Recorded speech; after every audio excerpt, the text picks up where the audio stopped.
We begin to see some of the impacts here in Central Florida from Hurricane Milton. Here's a live look at a neighborhood in Orange County. This road is impassable, clearly. So they are on the scene. They are working on it. It is closed, but it shows you the impacts that Hurricane Milton had across our area. You can see just the pieces of furniture inside of that business right now. And just as this business was impacted, many other businesses also were impacted here in this location. Welcome back to 10 o'clock hour. I'm Kirsten Delgado. Sunlight is showing us those impacts this morning. I'm Alexa Lorenzo. Let's now check in with Ashlyn Webb. She's live for us in Daytona Beach.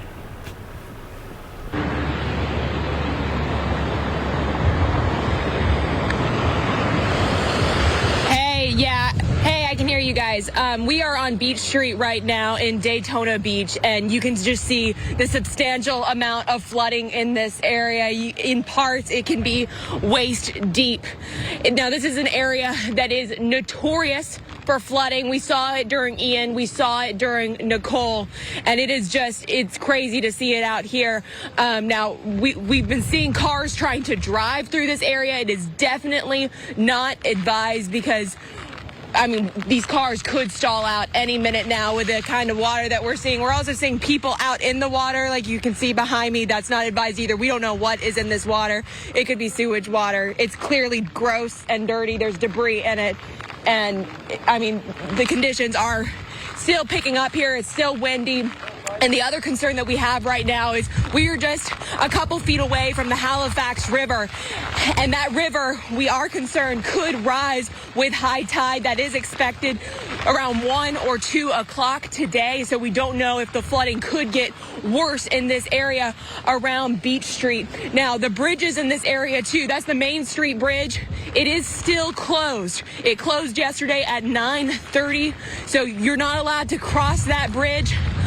And the access to the barrier island is closed off. You can see just how much it's picking up around here, too. I mean, you can see the current from the water. It looks like a river out here. This was Beach Street. This is lined with businesses. We were out here before the storm moved through, and these businesses were preparing the best they could. They were fearing what this is right now, the feet of water that we're seeing. You can see that car driving through it. That is definitely not advised. I mean, that could stall out any moment now, and the fear is really the water's rising in this area because of the Halifax River, because of the high tide expected in the next couple hours. We'll continue to monitor conditions out here, but for now, reporting in Daytona Beach, Ashlyn Webb, Channel 9 Eyewitness News. Ashlyn, thank you. You mentioned those bridges. They remain closed, but 3 of the 4 bridges in Tampa that they closed for the storm are now back open. So that's some good news. The Skyway Bridge is now open. Franklin Bridge and Gandy are now open. It's just the Courtney Campbell Causeway that they still need to inspect. And those safety inspections are critical, Kirsten, because we know all of the damage those bridges can take from the wind and the rain and the storm surge. Locally here, it's something that Sheriff Wayne Ivey has been very clear about, that they don't close the causeways during the storm, before, during, but they will close the bridges right after to do that inspection, and it's all clear. So they have to make sure they can do that so you can cross the bridge safely. Yeah, those assessments are underway right now as we see Milton's impact from overnight. Let's get a check in here with Sabrina Majori on the ground in Osceola County, where that curfew just ended at 10 this morning. We're off the 535 near Poinciana Boulevard, where we are seeing significant street flooding. And this car that stalled out not too long ago, you can see they are trying to push it to clear it off the road here. That's why one of the messages from all of the police officers and deputies in the area is to make sure if you see stalled water that you turn around, that you don't drive through it. One of the problems is as you walk through this water here, you really can't tell how deep it is. And we saw as some of the cars tried to drive through back there that they couldn't tell really how deep that water is. There's a car coming through in the distance here. I want you to see this car as it moves through this area here off again the 535 near Poinciana. We're gonna watch this car come through. Again, the message from all of our law enforcement friends is that you are asked to turn around, to not attempt to drive through the water. because you don't know how deep it can be at various points. There are dips in the road that can create problems for you as you drive through. Additionally, nearby this intersection here, there are several plazas that are also stalled out with water. That's been an issue as well for folks as these cars come through. Let's show you the cars as they're coming through right now. The water gets pushed into the sidewalk nearby, and that can create an issue for folks. Again, and you can tell, some cars have more difficulties than others as they try to get through the water here. But for now, that is what we are seeing. And there's another car in the distance, a smaller car. Again, you can see how some of the larger trucks are able to maneuver it a little bit easier. We're hoping this car does not get stalled out as it tries to make it through the water here. It looks like it's going to make it. But again, just reiterating for everyone, the message is if you see water on a street, especially after Hurricane Milton, there are lots of areas that might see some localized flooding. The message is try not to drive through it, turn around and reroute your car. For now, reporting in Osceola County, I'm Sabrina Majori, Channel 9 Eyewitness News. That car made it through, but we started that report from Sabrina with people having to push the cars. Yeah. Not smart. So learn from those drivers there. Yes, don't be that guy. And if you're in Osceola County, that of course curfew's been lifted as of 6 minutes ago at 10 a.m. So get out and about safely. One thing to be mindful here too is they do want you, first responders want you to stay home. If you absolutely have an emergency, you have to go out. You want to check 511 fl511.com. That way you can see if your particular area has been cleared already. You also don't want to get in the way of work being done. You don't want to be an impedance on them doing their job. Just take a second. I see from multiple agencies already out there. I'm looking at the city of Winter Park. I'm looking also at FHP Orlando, pictures of them with chainsaws, clearing up damage, cutting trees. The work is being done right now. We've got to be a little more patient, hang in there, because first responders are out there way before dawn this morning, already clearing areas to make sure you can get out there safely. But on our coast, rather, some of those conditions are still dicey for those first responders, Cassie, because it's still pretty windy. That live shot that you have of the beach, not a pretty picture. Not a pretty picture at all. This camera, we lost it in Ian. I don't know if you remember on our coverage, we just saw it kind of and then come offline. We're at least still online. We've lost some of the controls with it, but in Daytona Beach, you can just those see flags. They're gone. They're not there. They're really flags that once were. Just the outline seams of a lot of these flags kind of dangling there in Daytona Beach. You can see that washing machine style seas that we have, just how high they are. I know there's a whole lot of water still coming down on this lens, so still very hard to see. But the images over in Daytona Beach, definitely not a pretty morning. Even here locally, we've had some rainfall still continuing through. We've got some drops on our lens here as we get you looking to the northbound and here in just downtown Orlando. And if we talk a little bit more about the crews, they're going to do the main thoroughfares first. Then they're going to start to go to the local streets, clearing out whether it's debris down, poles down, also getting generators to any of those lights that aren't functioning for the residents in their communities. I think now's the time. There's going to be a lot of people kind of waking up, stepping outside, peeking around, seeing what happened, doing kind of the tour of their property to see. And it's okay to go outside and help start cleaning up some of your local right in your yard, checking in with your neighbors. But if you can stay within your neighborhood, let the crews do what they need to do as we continue to start cleaning up and pick up really citywide, countywide, Central Florida and Florida-wide as we go through the day today. So we get you outside. The latest update on Milton, still a Category 1 storm, winds at 85 miles per hour, moving to the east-northeast at 18 miles per hour. This is going to continue again to pull it away from our coastline. I'll show you that track here in just a moment, but you can still see we've got those gusty showers over in mainly Volusia, Brevard County and Flagler County. But like I had just showed you, we had some of that rain in parts of downtown. We have some in eastern Orange and also parts of Seminole County. So not quite finished with the rain. It's definitely not as heavy as we had through the overnight.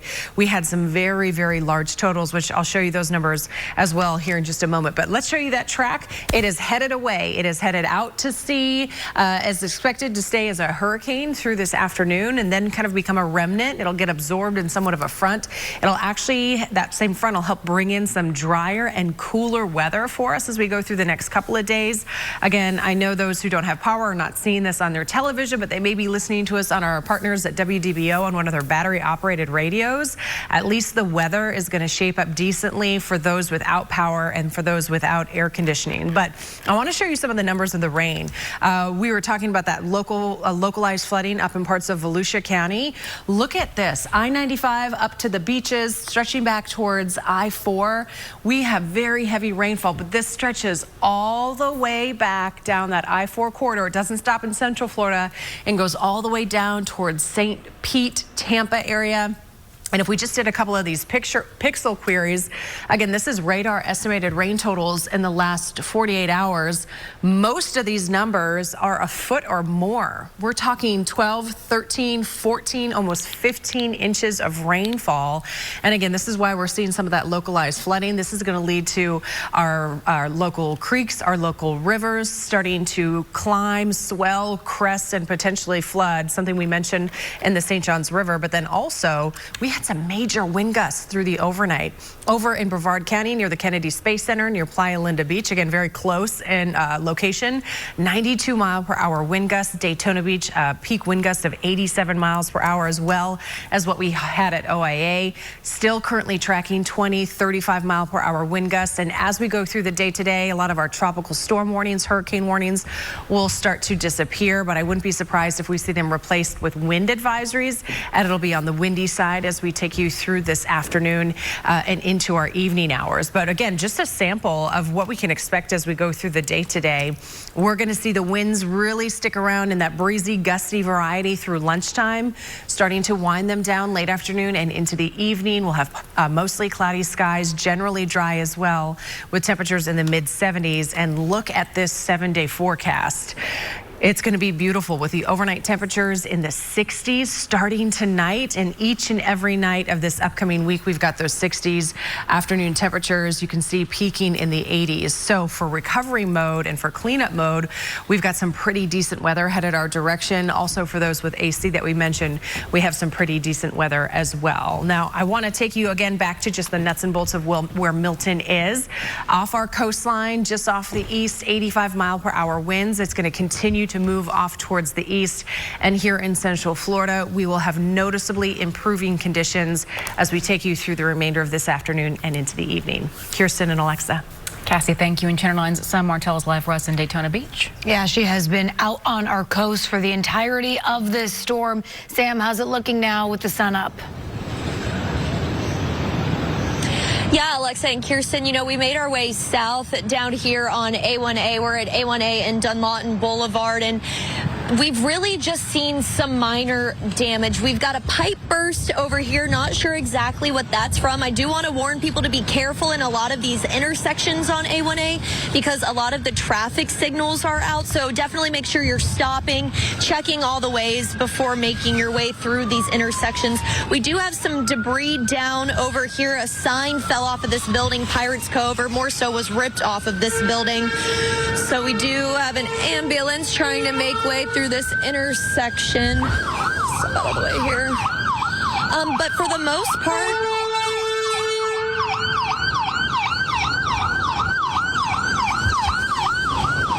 there we go. For the most part, the damage we've seen has been minimal. We have seen downed fences. We have seen downed signs. We did see a couple of roofs that had some damage, but we did not see anything that looked insanely destructive. And now taking a look at the ocean here, you can see, I think some of maybe, I cannot tell if that was the wall there or what exactly that is, but that has washed into the water, and that water is making its way up. This is about the most extensive damage we have seen down our drive south on A1A. It looks, I was talking to a couple people who live in this building here, and you know, they told me that that is basically the most extensive thing they have seen as well.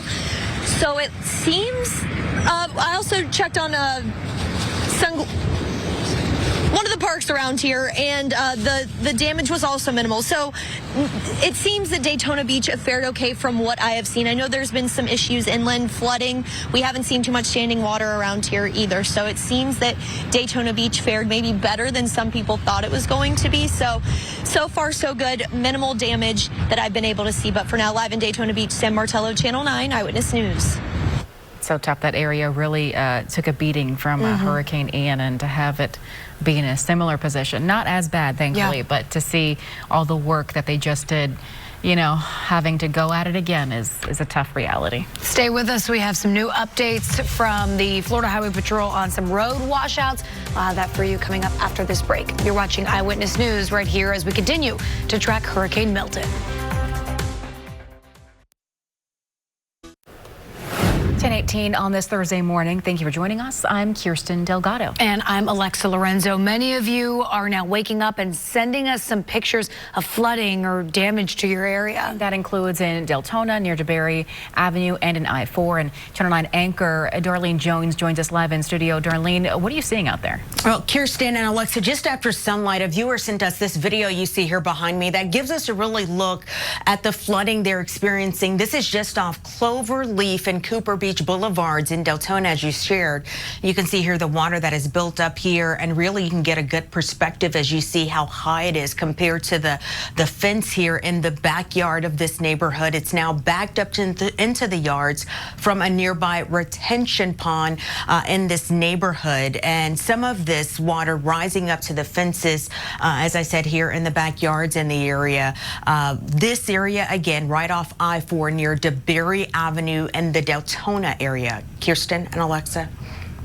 Darlene, you also have a look at some of the other impacts, because we're seeing these images come in from across Central Florida, not just our coast. Alexa, I've been in touch with people who live in the Sanford community near Midway and the Riverbend areas. Take a look at this. You can see the street flooding here happening there. There were concerns raised earlier this week, in fact, with the city of Sanford about the potential of this happening. Those who lived here in this area worried about the overdevelopment here in these neighborhoods that would cause this flooding because the drainage system there has not been properly maintained. The city sent crews out there to try to clean the drains, but they weren't able to reach all of the areas, and you can see here what happened as a result. Some extensive street flooding here in the area overnight as Milton passed over the Central Florida area. And here is some of the damage we're now starting to see in the metro area of Orlando. You can see here street signs down here in the immediate downtown Orlando area because of those extensive winds that we experienced overnight as Milton passed through the Orlando area. And you can see here down trees and some power lines here. This is why they tell you not to go out and immediately try to assess the damage after these storms when we get sunlight, because you really don't know where the down trees and power lines may be that could cause immediate danger to people in the aftermath of these storms. Kirsten, Alexa? Yeah, you want to stay home right now. You know you're antsy and you want to get out there, but the reality is a lot of stores and stuff are still closed today, so there's nowhere really to go.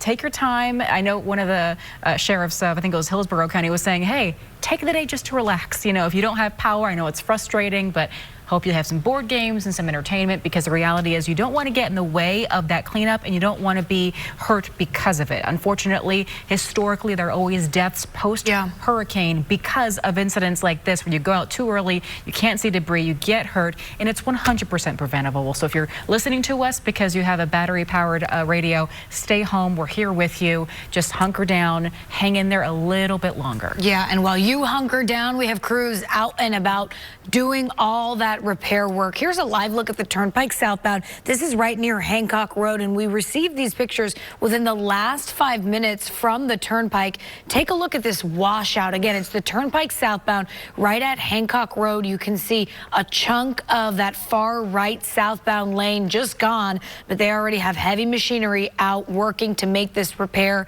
This is actually the second washout we have seen this morning. This was the first one. This is in Orange City. It's 1792 south of Enterprise Road, and it's not just washouts, it's also flooding. The turnpike southbound right near US 27 is shut down because there's water on the roadways. And Cassie, you're not really taken aback by any of this damage, whether it's the downed trees, the downed power lines, or these washouts. I mean, it was intense. It was intense, you know, and we were forecasting hurricane force wind gusts. We got them in a lot of our Central Florida communities, forecasting 6 to 14 inches of rainfall. We got that as well. Some locations, maybe even 15 to 16 inches. So a lot of rain, which we were anticipating, a lot of some of those strong wind gusts, which we were also anticipating. This system is now moving off our coastline, and we are pushing it away, really. As we go through the next 24 hours, we're going to start to see some improvement. Still a Category 1 storm, winds of 85 miles per hour off our east coast, and still bringing in some of those scattered squalls, some of the showers, very breezy conditions, gusty even. And as we currently stand, the hurricane warnings are still up for Volusia and Brevard County.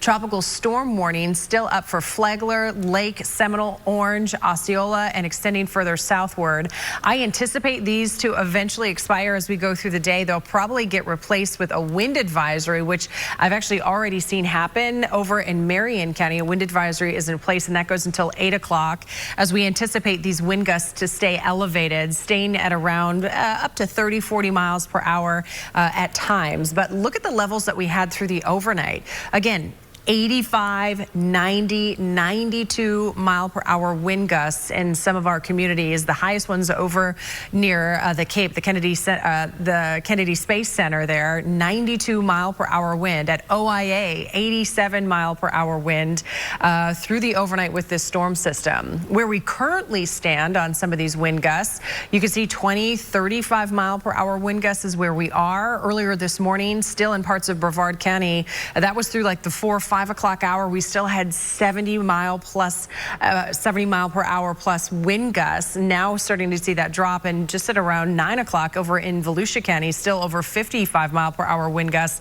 but starting to see those levels drop. Now, if we talk about the rain, we definitely still have some of the scattered showers outside, some steadier pockets of rain still actually falling as we get down closer into Volusia County. You can see Daytona Beach stretching back towards Ponce Inlet. Samsula is where some of the heaviest rainfall is occurring, but scattered light to steady rainfall. Quickly moving on through, stretching back towards De Leon Springs, DeLand, Orange City, Deltona. You're all under a blanket of some fast-moving showers. And then in parts of Seminole and Orange County, as we kind of move this radar a little bit further south, Geneva, Chuliota, Bithlo, Wedgefield, all seeing some of these fast-moving showers, and Titusville, Merritt Island, Cape Canaveral, again, locations that where we had some of the strongest wind gusts. Looking at a little bit of extra rainfall this morning on the backside, the west side of this system. But we picked up a lot of rain, almost a very tight slice, almost right along I-4. Again, Tampa all the way to Daytona Beach. You see this bright purple starting to get back into those whites and grays and even pinks again. That's where the radar estimated rain totals 12 to almost 15 inches of rain when I'm kind of sampling in and around those locations. Again, this is what's leading to a lot of that localized flooding for us around parts of Volusia County, around Seminole County, around Orange County, and then also extending back towards Tampa, where we're seeing not only just the heavy rain flooding, but the surge issues for parts of the West Coast and the dangerous winds, which we're showing you images and pictures over on the West Coast all morning long. Additional rainfall today, there will be some. We're not expecting any huge rain totals again headed this afternoon. You can see a couple tenths of an inch, possibly an inch over in parts of Brevard County. But something we need to keep in mind, not just necessarily the flooding that's happening right now, but the flooding that's to come as we take you into the upcoming days, upcoming weeks with our local creeks, rivers. They're going to be swelling with all of this extra water. St. Johns River, there's flood warnings already issued up and down, and we can break down these levels a bit more coming up. Alexa and Kirsten. 10:26 on this Thursday morning. We're going to take a break right now from our continuous coverage. We'll be back with more in the recovery effort following Hurricane Milton.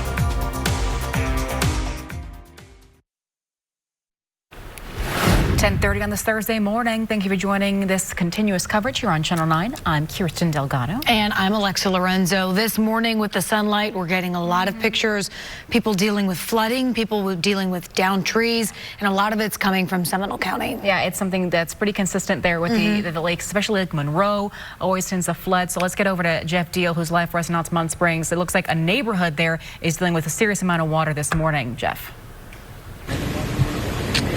Yes, guys, this is the Spring Oaks community in Altamont Springs. It's a community, you might remember we were out here yesterday. In fact, it's a community that's right on the Little Wekiva River, and you can see what happened. They have the road closed out here. You can see it almost looks like a lake going all the way down into another street, and that other street down on that end is Little Wekiva Road, and that is the road where we were yesterday, where we saw folks who were boarding up, and they were putting sandbags out, trying to get their homes ready. We spoke with a gentleman who had spent 4 days out here prepping 2 homes that he has on that street, and then he was packing his bags and heading up to Georgia to ride out the storm up there, just because he was concerned that his home could flood again. He was a gentleman that I actually spoke with back in 2017 during Hurricane Irma.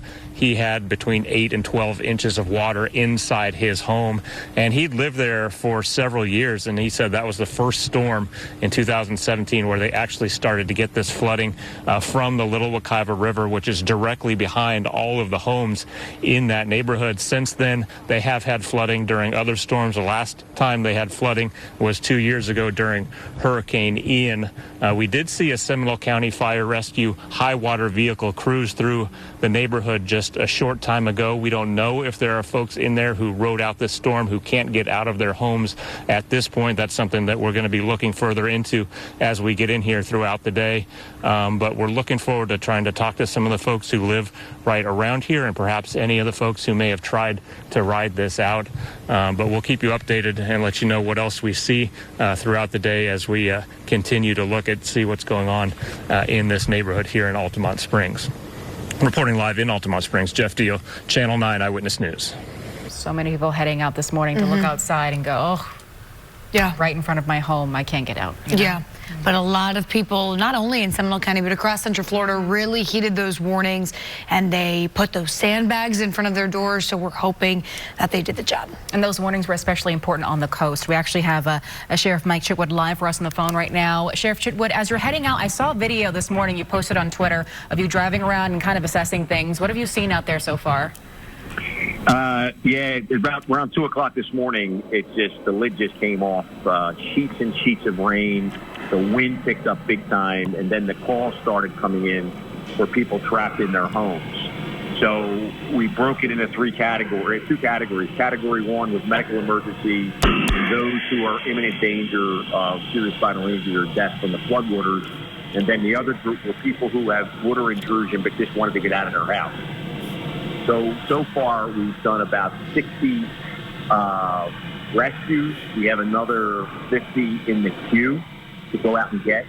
I have 5 high water rescue vehicles that are manned by a rescue swimmer, medics, and deputies.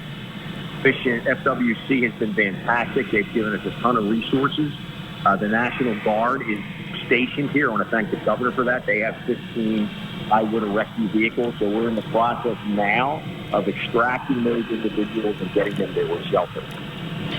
So, Sheriff, you talked about breaking it up into those 2 categories, those in imminent danger and those with, of course, the water intrusion and just wanting to get out to stay safe. The majority of rescues have been in which bucket, or kind of right in the middle?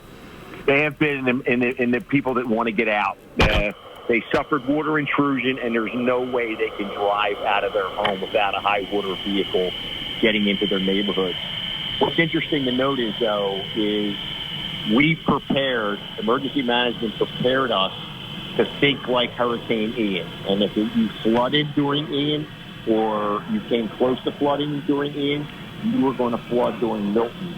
And that's basically how we did our evacuation zones. That's basically how we planned to do evacuations. And I hate to say that it came through, but it came through. But probably 95% of the rescues and the inundation with the water has followed the map of Ian.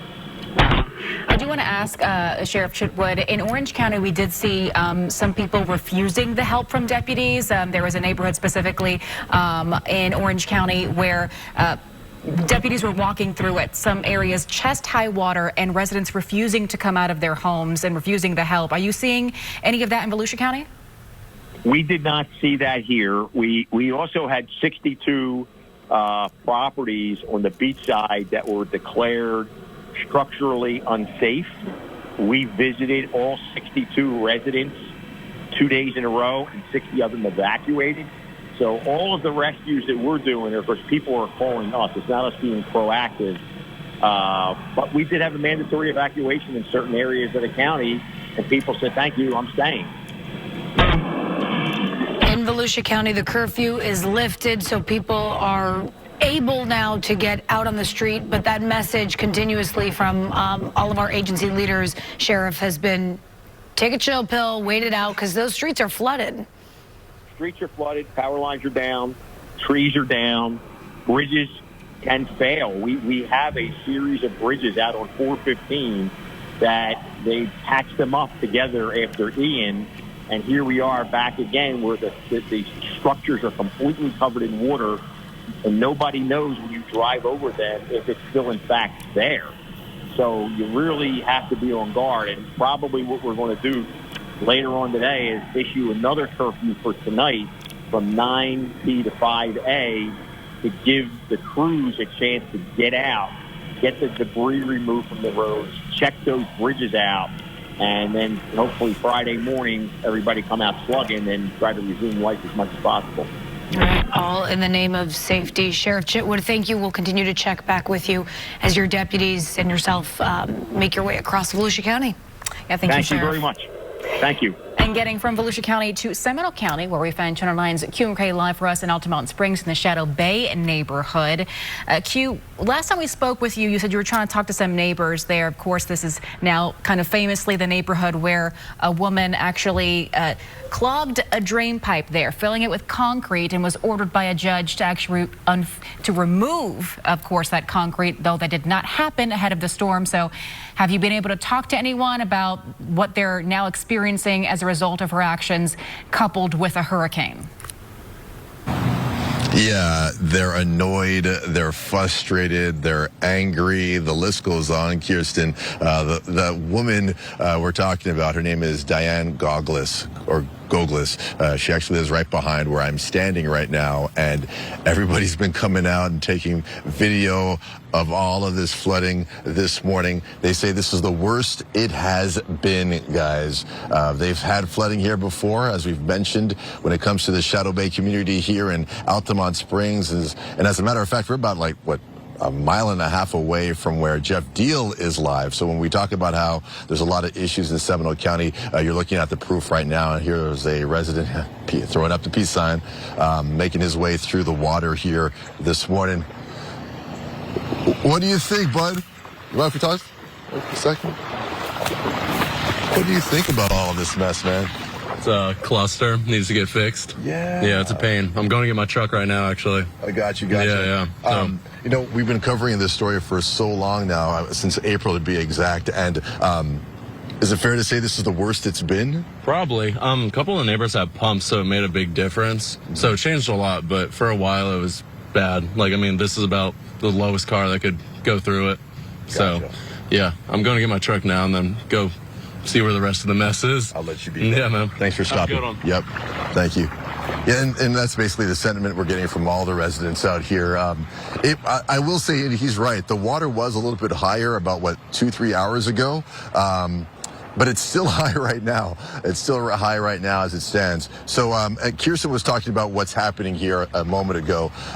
Back in April, the lady behind me, she wanted to get rid of a drainage pipe in her backyard. She says it was an eyesore. She just didn't want it there anymore, and she wanted to get rid of it. So what she did is she went door to door here through Shadow Bay and put letters on everybody's front door telling them, hey, I'm about to get rid of this drainage pump. If you guys don't help me out with removing it, I'm going to take matters into my own hands. She didn't get the response she wanted from her neighbors, so she hired a contractor to come in here with a cement mixer and filled the drainage pipe full of concrete. Again, that was back in April, and ever since, every time it rains, it floods here in the Shadow Bay community in Altamont Springs. Never as bad as you're seeing it right now. The residents here, they complained. They took her to court. I was actually in Sanford for the civil court hearing that was about mid-September, early September. And a judge ordered her to get this issue rectified by October 1st, or she would have to pay a daily fine until the work was done. And then there was another ruling a couple of weeks after that, giving her a little bit more time. She was to find a contractor to do the job, and then that contractor had to be approved by Seminole County before they could do the work. And that's where we are right now in this community. They're waiting for one, for Diane Goglis to get that contractor, two, for the county to approve the contractor, and then three, to finally get this job done so they never have to deal with flooding like this again. They say back when Hurricane Ian passed through here 2 years ago, they didn't have any flooding. So just to give you an idea as to how much that drainage pipe being clogged with concrete is affecting this neighborhood. So that's the latest here live in Altamont Springs. I'm Hugh McRae. Back to you guys inside. It's going to be a tough week for neighbors there. Yeah, not a happy start. We begin to get some damage reports from Brevard County after Hurricane Milton. Yeah, we're going to take you out to Cocoa Beach, where Melanie Holt has actually had some of the damage there to communities and what they experienced. What have you been seeing there, Mel? I want to tell you exactly where we are. We're off of A1A in Cocoa Beach, behind the Publix, and this is the neighborhood that we're here in now. You can see all of the trees, the palms that are down. A couple of these palm trees, you'll notice the tops of them have been sheared right off in this area. And Lauren Bray is with me right now, my photographer. Lauren, if you'll turn to this roof line here, you'll see this house, and you'll see the missing tiles that are here, and you'll see more palm fronds and the top of another palm tree. Now, I've been talking to residents in this neighborhood for the past couple of hours, and they tell me they're confident this is that same tornadic activity where you saw me, where you saw Geo earlier this morning. They say this is some of that same debris that ended up in this neighborhood. And here you can see some of the end result here. You see some of that siding. And I want to just walk up the street just a little bit here. And we're careful where we're walking because these are all tiles. I don't want either of us to trip here. But I just want to show you some of what landed in these yards and on these homes off A1A. You see this large piece of a roof. Well, I can tell you, this piece of roof didn't come from any home that's in this neighborhood. In fact, the homeowner over here told me he believes this might be part of the Wells Fargo there off of A1A, and it landed right there in the corner of his home. I'm told that's the home office that you're looking at right there, with basically no roof now because it landed. Now, they were inside at the time, but fortunately, there aren't any reports of any injuries in this neighborhood. That's probably the most important thing here. But I will tell you this, sadly, that roof line that Lauren was just showing you there, they just finished renovations on this home, literally, and now this. They've already been in contact with the insurance company, I'm told, and now Lauren here is showing you a piece of awning. If you look closely here, it's not resting. It was driven right through this palm tree that you see here. So imagine the force that had to take for that to happen. I also talked to someone, and I also talked to the mayor who lives out in this area, Mayor Keith Capizzi, and he told me that he has a boat that weighs several thousand pounds that was shifted. Obviously, it was resting and was shifted, if you can believe that or not. I will tell you, one of the things that I have noticed in this neighborhood is the number of police officers who have come by, knocked on doors, checked to see if anyone needed anything. And the same goes for neighbors out here. They've been checking on one another just to make sure everything was all right. And of course, right now, everything isn't all right. If you look over here, you can see where more tile has ended up, even over on this vehicle. You can see where some of that same debris came over and ended up right over here. I'm going to just stop you, Lauren, for just a second. I did get in contact with the National Weather Service. Obviously, we know from our chief meteorologist, Tom Terry, that they had, radar confirmed tornadic activity out here. We don't know how strong at this point, but the National Weather Service, once the weather is just a little bit better, once everything gets cleared up, they do plan to come out here and try to assess some of this damage that we have been seeing here in Cocoa Beach since yesterday evening. For now, we are live in Cocoa Beach. Melanie Holtz, Channel 9 Eyewitness News. My goodness, Mel, the distance some of that debris traveled and with that intense force, you really hope that they can find a place to stay for the next few days, because it'll be a bit until that gaping hole in the roof is fixed. For that homeowner. Yeah. All right, well, it's 10:45 on this Thursday morning, and we're actually going to get over to look at your weather. A lot of you are, of course, wondering where we are post-ish. We're in that transition. We're like, go. Yeah. Interesting, though, Mel, over in Cocoa Beach, that tornado warning that's issued.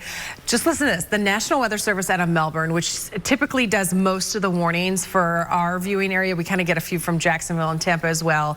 They alone issued 41 tornado warnings. As a state, it was more than 120 tornado warnings issued yesterday. I mean, honest to goodness, lit up like a Christmas tree, Central and South Florida. So let me ask you something. And maybe it's too early to answer this question, but a lot of times we know that not every storm is the same. So it was a wind event, or it was a rain event, or it was a flood event. What was it a tornado event? Because we got a lot of tornadoes here. We did, and what was so crazy about some of these tornadoes is they weren't necessarily the typical spin-ups. They actually kind of took on their own embodied self. You heard Tom Terry talking about it. These supercell tornadoes, so they were almost, I don't want to say a hybrid, but kind of. And a lot of Mets around Florida have been asking the National Weather Service, like, hey, how many of these warnings were actually confirmed tornadoes? But you have to think of each and every one of those warnings. If there was damage in them, they have to go out and physically assess, and they'll say, someone will look and say, well, yeah, this was an EF0, EF1, et cetera, et cetera. That's a lot to filter through. So it's going to take us some time to really have a head count, to say, or a tornado count on actually how many of those warnings actually led to touchdowns. But we've seen the damage, so we know that there were some with this storm system, but over 120. In my very short career, since I'm only 21, I've never seen that ever. I know Tom Terry was saying something very similar, that's just a lot of warnings to be issued. But we get you outside. There's an update with Milton. I've seen it weaken just a little bit. We anticipate this. We saw it in the track as it continues to move off towards the east. It's still a Category 1 storm, but winds are down to about 80 miles per hour. Moving faster to the east-northeast at around 20 miles per hour. Here locally, there are still some warnings up for coastal Volusia, or coastal communities, Volusia and Brevard County. That's where the hurricane warnings are still in place. Inland, Flagler, Seminole, Orange, Lake County, Osceola County, all still a tropical storm warning that is in place. We'll eventually see these die off and kind of expire. I wouldn't be surprised, though, if we actually see them be replaced with a wind advisory, as we're expecting some gusty, breezy conditions. Wind gusts 30 to 40 as we take you through the afternoon. But you can see, here's the track as we move forward at 11 o'clock, that latest track for you, expected to continue to weaken, and you can see become a depression and eventually a remnant as it kind of gets absorbed with a front over the next couple of days and continues its march away from us. This is going to continue to move towards the east as we head towards the weekend. And actually here locally, we're going to have some pretty decent weather that we'll be able to show you, and not just some of our local hour by hours in the short term, but in the long term with that 7-day forecast. But kind of recapping what we had through the overnight, a lot of folks woken up by the wind, by the rain coming sideways in some locations. Some of the biggest wind gusts in and around parts of Central Florida that I've seen, mid 80s, upper 80s, low 90 mile per hour wind gusts.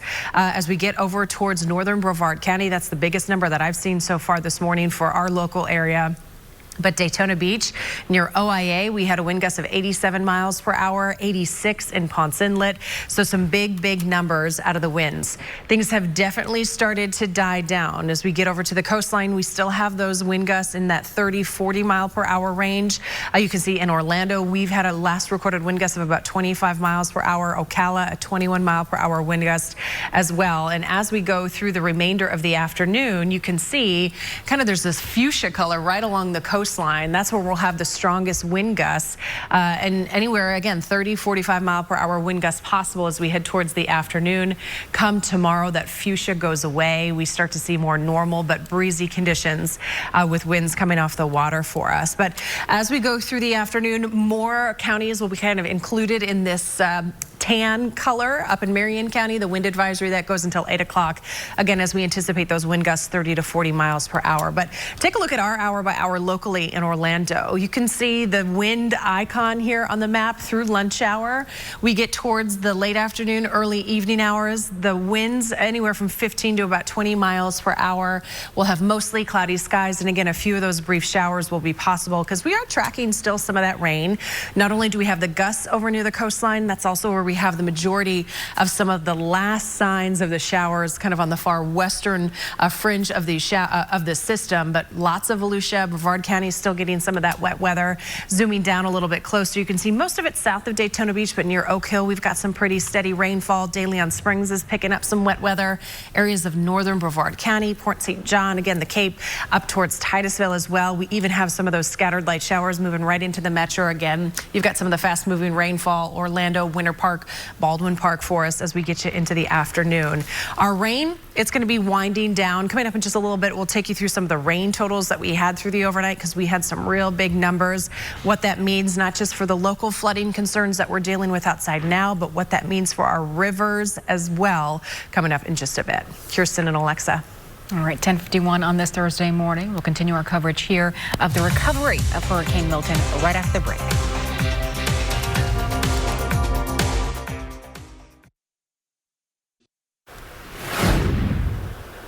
Welcome back. It is coming up on 11 a.m. as we continue now to track the recovery after Hurricane Milton. Thank you for trusting us through this coverage. I'm Alexa Lorenzo. And I'm Kirsten Delgado. And of course, we're waiting for a press conference at 11 a.m. this morning. We're going to be hearing from officials in Seminole County. But in the meantime, you have some incredible traffic related damage to show us. Yeah, we want to start on the turnpike because there's a washout on the turnpike. It's the southbound stretch right near Hancock Road. This is a live look at the number of crews on scene responding. And the washout is pretty tremendous. Here's a picture that we got from the turnpike. You can see a major section of that far right lane of the turnpike southbound right at Hancock just washed out, and they already have heavy machinery and crews responding to try and fix this as quickly as they can this morning. So just be patient. Again, this is the turnpike southbound and Hancock Road, and this is actually the second washout, Kirsten, that we're seeing this morning. This one's the first in Port Orange, or Orange City rather. It's really incredible because you always hear the phrase turn around, don't drown. Obviously, this was not a flooded area, but this is why they say it, because imagine that this area was flooded and you couldn't see what's underneath you and you're on that road. You're literally going to fall in that hole. Your entire car is going to go underwater. And this is why they say do not go out in flooding right now. Yeah, it's a popular stretch. It's 1792 just south of Enterprise Road. So Orange City already blocking this area off, and they are responding and trying to fix this again as quickly as possible. Then we have some flooding we're dealing with. This is again the turnpike. This is southbound stretch just farther north of the one we showed you before. This is moving southbound near US 27. You cannot access the turnpike through that stretch because of flooding, and we also have flooding in DeLand. You can see right there first responders in chest deep water making some rescues this morning, water entering some homes, and of course this intersection impassable this morning. So we have flooding, we have the washouts, but we also have some downed trees. We've shown you several trees that have fallen across Central Florida overnight. Here's one in Orlando. You see here a homeowner is waking up to a massive tree pulled up from its root here, that tree covering the entire front yard. Also, part of those long branches are in the street as well. We encourage viewers, though, to keep sending in these Hurricane Milton impacts as soon as you can do so safely. We'll be right back.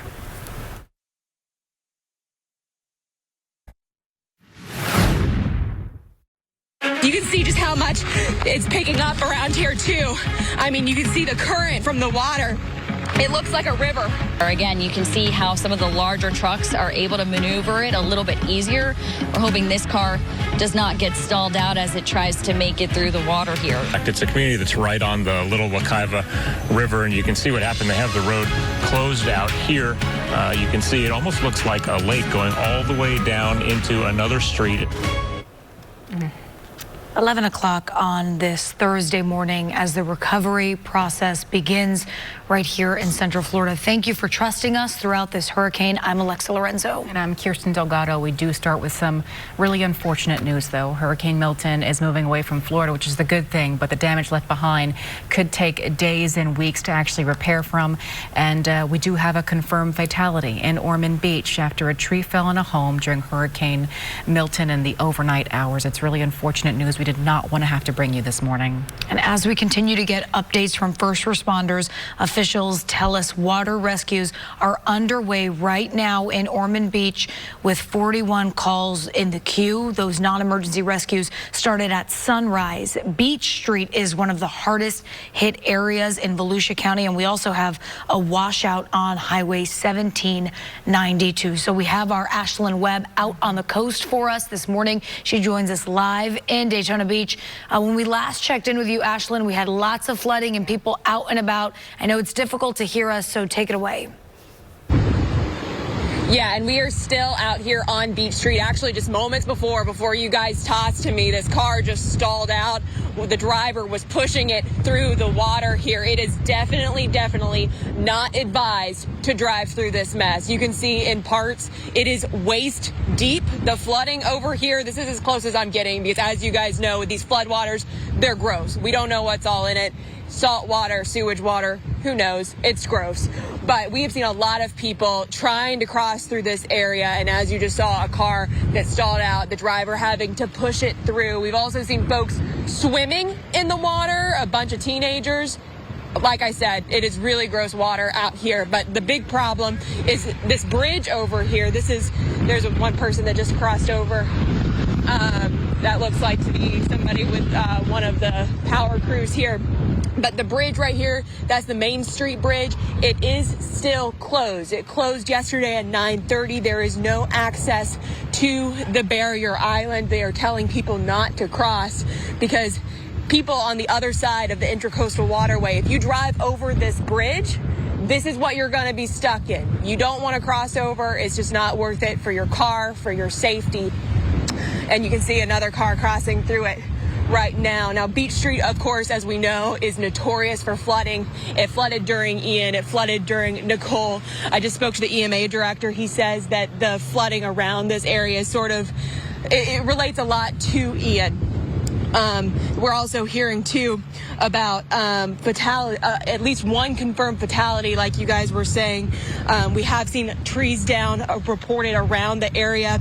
We did just confirm the fatality in Ormond Beach. A tree fell on a home. We don't have any other information at this point, but the EMA director, Clinton Meckham, told us that there are several water rescues that are in the work right now. He doesn't know exactly how many, but he knows that as of this morning when the sun rose, there was 41 non-emergency water rescues that were in the queue. So we're going to continue following that.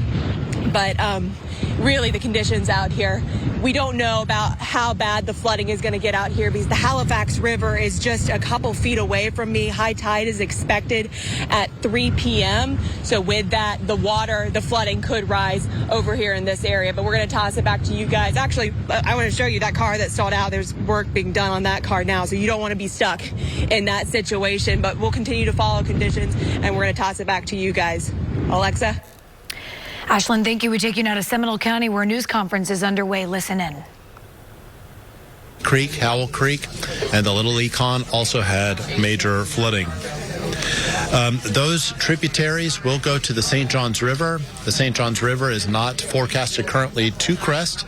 It will continue to get higher and higher into moderate and potentially major flood stage over the next few days, and we'll be in the response mode for doing that for a while. There are over 900 individuals that are currently in emergency shelters here in Seminole County. That's up from last night. So as the night went on, we had trees in homes. We had water that went into homes. Those individuals evacuated and went to their nearest shelter, emergency shelter. So we actually had an increase overnight of people inside the emergency shelter. Now that we're out and doing damage assessment, our roads and stormwater crews are out. They're trying to identify, clear the major arteries, the major roadways here in Seminole County, and then getting to the smaller roads, and then finally the neighborhood type roads to make sure that they are cleared out. If you have experienced damage in your home, we ask that you let us know about that damage. You can do that by going to prepareseminole.org. You can even do that on your cell phone. So if you have cell service, we have been quite lucky with most areas of the county not reporting major issues with cell service. A little bit slow, but not major outages related to the cell. So you can go to prepareseminole.org and you can do a damage assessment report right there from the website. These damage assessment numbers will help us help your neighbor, and we want to get all that information to FEMA so that FEMA can come in faster here to Seminole County to help each and every one of our residents. So providing that information goes a long way in helping yourself as well as helping your neighbors to recuperate from this disaster. And overnight, our crews went out, our fire crews and our law enforcement crews went out there, did quite a few rescues due to trees going into homes and floods going into homes as well. And just want to thank the partnership that we have with the first response entities, specifically the Seminole County Fire Department, which I used to be a member of before I moved to emergency management. And I'd like to ask the fire chief to come up and give us a couple pieces of information of what's going on. Chief? Thank you. Thank you, sir. Thank you, Alan. Good morning. First, I'd like to thank everyone for staying informed, preparing, and sheltering responsibly. By staying off the roads unnecessarily, you kept yourself safe and you kept our first responders safe. So from 8 p.m. last night to 8 a.m. this morning, we received 368 911 calls. This is about 150% above what our normal capacity would be for our daily average. The only significant storm-related call that we did have a tree that went into a residence. It did end up trapping an occupant in their bed. Our crews were able to respond and remove the occupant. Was able to ambulate, walk out under their own power. We did transport to the hospital just to be under an abundance of caution. Regarding electrical hazards, we received 50 calls related to power lines down, arcing, and other things doing with power lines. We did have to halt our response for our transport units throughout the evening from time to time for about 3.5 hours due to the extreme winds. Thankfully, those winds never got to the point where we had to cease all operations, so our heavy vehicles, our engines, our towers were still able to respond. On a positive note, we had no calls for carbon monoxide, the poisonous, colorless, odorless gas that generators produce. Thank you for listening to the generator safety. We also didn't have any high water rescues or calls for sinking vehicles. That's a very good sign that our citizens again have learned and are heeding our warnings. This does bring me to a critical reminder. Please stay off the roads unless absolutely necessary. We do have teams out conducting damage assessment, and there are fallen trees and some flooding. Do not drive through standing water. We do have a quick response team out finishing up assessing areas such as the Little Wekiva and G Creek near Winter Springs, clearing roadways, identifying any hazards. We also have a drone team who's teamed up with the damage assessment team to assess those flood-prone areas that are harder to get into. We remain ready to support any life-saving and or public safety needs. Please stay indoors if possible and avoid floodwaters, trees and down power lines. Floodwaters can pose serious risks that include down power lines, human and animal waste. There can be hazardous materials in those floodwaters, debris that can injure you. Lumber, other physical hazards, wildlife such as rodents, snakes, Fire ants, that's an injury that can definitely happen. If you must enter floodwaters, wear rubber boots, gloves, and goggles. So as we begin some of these post-storm activities, I'm sure that people are going to go out with chainsaws. We got to allow to down trees. I'm sure that you have them on your properties. Thing I will always say is if you've never used a chainsaw before, don't let this be the first time where you learn. It's not a learning activity. Get a professional. Get a neighbor that knows how to use it. Wear protective gear. You want to wear eye protection, hand protection, chaps that protect your legs, and never make any cuts that are above your waist. Continue to stay safe. Post-storm recovery is just as critical as pre-storm preparation. And thank you for your partnership and keeping you safe. Alan? Are there any questions? We heard the governor and Director of Emergency Management, Kevin Duffrey, from the state talking recently about Seminole County this morning and the concern about all of the water that is going to drain from the St. John's in the coming days. Can you just talk about how people should approach this as we get past the storm and they think it's over? Yeah, I spoke, Kevin's a good friend. I spoke with Kevin last night pretty late. The governor and the state really have clear knowledge of what happens here on the St. John's River. They understand that we are going to be in response mode for a while because the water's going to continue to rise while other areas of our community are recovering from what happened last night. There are folks that still haven't experienced what Hurricane Milton is going to give them because the water is forecasted to continue to rise on the St. John's River for at least 5, 6, maybe even 7 more days as the water makes its way through the different tributaries, Little Wekiva River, Little Econ, the Howell Creeks and G Creeks and all those others. So we know that it's going to swell. We are forecasted to be in major flood. Right now, we are not forecasted to be at the level we were with Hurricane Ian, so that's a blessing, and that's because the storm moved faster. Had the storm moved a little slower, we would have been, but it's still going to be major flood stage. So those that have been around for a little while knows there's the potential that State Road 46 could close at some point as the water continues to rise. We know about the homes that flood out there. They've already pre-positioned vehicles to help those folks.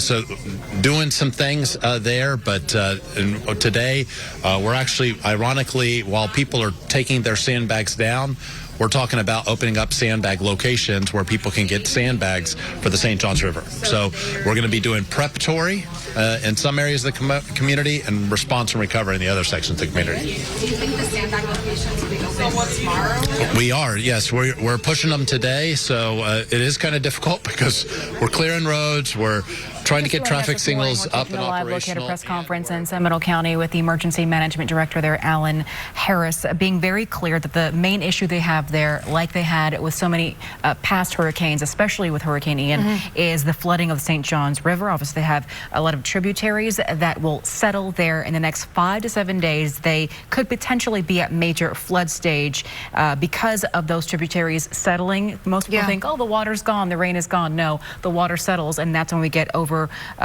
flooding in the St. John's River. So it's something that kind of a tale of two cities in that one part is recovery and the other side is prepping. They're going to open sandbag sites for those who live near the St. John's River because of that expected flooding. Yeah, they say they will be now in response mode for a bit longer, 5 to 7 days. So some people are recovering, but Seminole County still planning to respond because those tributaries, Little Wekiva, Little Econ, will crest, and we could see that flooding. I know it's something Brian, Tom, David, and Cassie have been watching closely.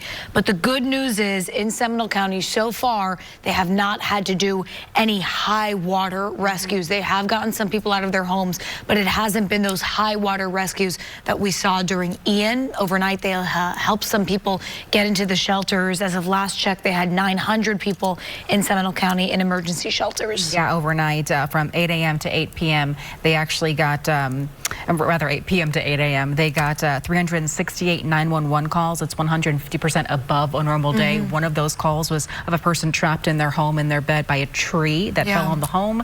That person was able to get out by themselves. They just needed help, obviously, with the tree, but that person walked out of their own home. So a blessing there. A blessing without a doubt. So that is Seminole County still planning their response mode. But we take you now into Brevard County, where our Giovanni Diaz is live for us in downtown Cocoa. They are in the recovery mode now, Gio. That's right, Alexa. Good morning to the both of you. Yeah, we are here in downtown Cocoa. This is actually the City Hall building. We are here because we were actually a little bit higher up earlier today because we wanted to have a better view of this whole area here. But because of the rain that we're still kind of dealing on and off with here, we decided to come down here and be covered. We were driving around here, the city of Cocoa, earlier to see the damage, and we saw a couple of spots without power, you know, along State Road 520 here. You can see here in the back of the frame. And speaking of power outages and speaking of evaluating the damage that was caused to this region here, I want to introduce you to Chief Lamb. He's the fire chief here for the city of Cocoa. Thank you so much for joining us this morning. So what is the latest? Tell me what's going on. Give us an update. Sure. So on Wednesday morning at 8 a.m., our city set up our EOC to a level 1, which is our emergency operations center, which means we brought in all essential employees to answer the call of our citizens and respond to incidents within our community during Hurricane Milton. During that time, we took several calls for localized flooding, trees down, power lines down, and our crews went out, evaluated those, opened up those roadways in order to allow our emergency crews to be able to effectively respond to our community. Our Public Works Department, along with our police department and fire department, have been working diligently throughout the night to answer all those calls and ensure that our roadways were open. We've seen some localized flooding in low-lying areas, along with a lot of trees down, but nothing that's caused significant damage that didn't allow us to do our jobs. Great. And we heard just now, moments ago, from Seminole County that they thankfully did not have to deal with any high water rescues there. Did you have any incident like that here? We did not. Luckily, most of our mariners decided to get off of their boats, come inland, seek refuge and shelter. We did have a few boats that broke loose from their moorings and washed up on the shorelines near our dock areas. But as far as any fatalities or anyone being injured, we have not had any reports of that throughout the night. Okay. And now, what is next for this area here? I understand you guys will continue to work throughout the day. What are the next steps? So for us right now, we're what's called in a recovery mode. Our units are all out, including our public works crews. They're picking up debris, making sure the roadways are open. They're putting out any signs where there's standing water. We're also doing damage assessments to all of our city buildings along with private buildings in order for us to get that information into the county very quickly to help people with their recovery efforts and any damage that they may have sustained during the event. The one thing that I'd like to encourage all of our residents to do is while our crews are out, please, if you are in safe refuge, please stay in those safe refuge areas and do not drive through standing water. You don't know what's on the other side of that water or what may be underneath the water. It may be washed out and could cause some serious injury. So we would ask people to please don't drive through standing water and try to find different routes. Chief Lamb, thank you so much for joining us this morning. We have right now a report of 119,000 customers without power here in Brevard County. That represents about 34% of the county. And that's the latest here in Brevard County. I'm Giovanni Diaz, Channel 9 Eyewitness News. 11:18 as we continue our coverage of Hurricane Milton and all of the recovery process. We were in Seminole County, Brevard County, Ashland Webb in Volusia County. So we're all over the place getting you covered. And of course, a lot of you are wondering, all right, the storm has moved away, but we're still in that kind of post-ish hurricane situation. Right. Yeah. It's still a Cat 1. It's away from us, but we're still feeling some of the impacts. You said until like midday, we'll still have those wind gusts. We will, and we've gotten a couple of changes with some of the advisories that were issued because of this storm system. And earlier we were talking how I expected to see them actually kind of translate into more of a wind advisory. And that's exactly what's happening. So we get you outside. Hurricane Milton, still a Category 1 storm off our coastline. Winds of 80 miles per hour, moving away from us to the east-northeast at 20 miles per hour. And it's going to continue to make its way eastbound as we head out into the weekend, becoming a remnant and kind of absorbed by a front. But locally, definitely still seeing some of that wet weather, that gusty weather, especially over near our coastline. We've got some of those scattered showers we'll talk about. But we talk about those advisories earlier, just about 30 minutes ago. We still had tropical storm warnings for interior portions of Central Florida. Our coastal communities had hurricane warnings still in place.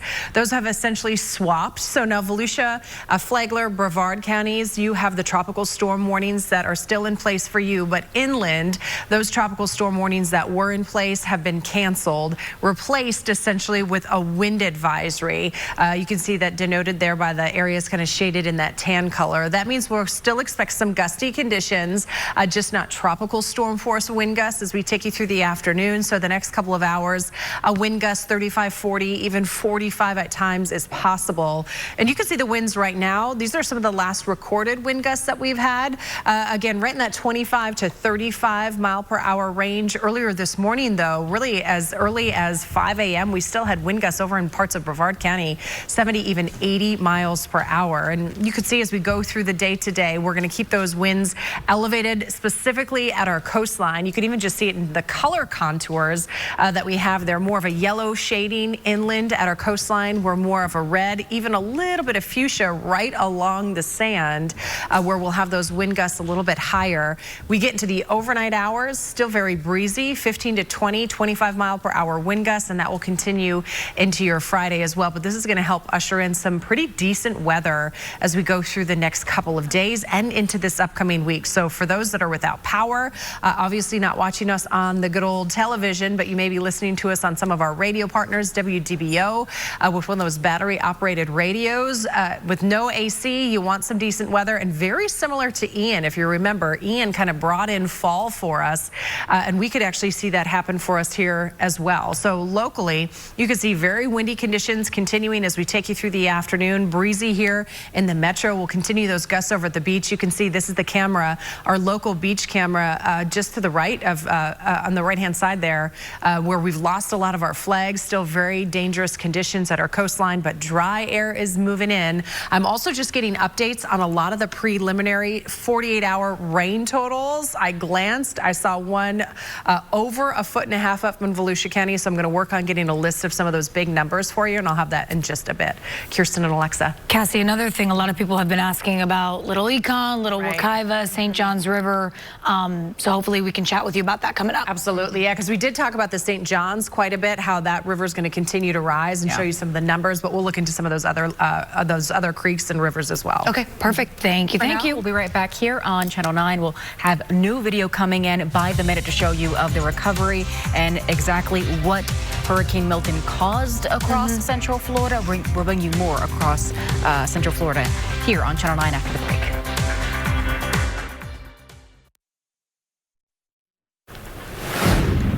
Welcome back. It's coming up on 11:30 as we continue to track the recovery process now of Hurricane Milton. This is a live look at I-75. It's moving southbound just before State Road 44. This is through Bellevue, Summerfield. It's likely, Kirsten, people are starting to return to where they evacuated from. Right. We're going to see this in the coming days as people want to go back home and see how their home is doing and what damage is caused by their house, by the storm. Yeah, we continue to get in new videos and pictures into our newsroom. Our Darlene Jones joins us live in studio. Darlene, what are you seeing? Kirsten and Alexa, we, as you said, continue to get videos and photos into our newsroom. This is an area near G Creek, an area that flooded extensively during Hurricane Ian just 2 years ago. We know that since then, cities and counties across Central Florida have worked to make improvements through flood mitigation plans. So our photographer, Kenny Gibson, actually returned to this area, which stretches from Castleberry to Winter Springs and Longwood. And there is good news, although you see some flooding here, it's not as bad as it could be compared to what they experienced when water was backing up in their homes 2 years ago. I've had this 6 times in my yard like this, and I'm fine with this. I mean, I know the creek is supposed to do what it's supposed to do, and it did what it's supposed to do.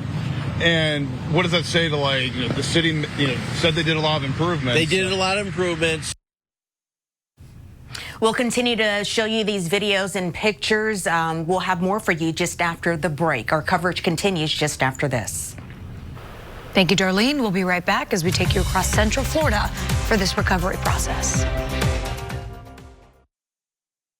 Just a devastating, historic storm. We had 126 tornado warnings yesterday, the most ever issued in Florida. Before, during, and after the storm, depend on Channel 9 Eyewitness News.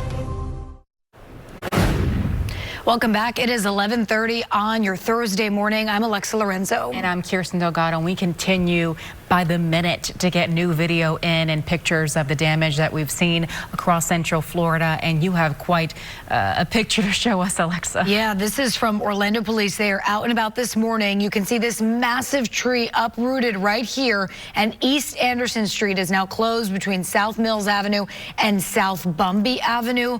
They have a number of officers right now working to clear the fallen tree and help manage traffic through the area.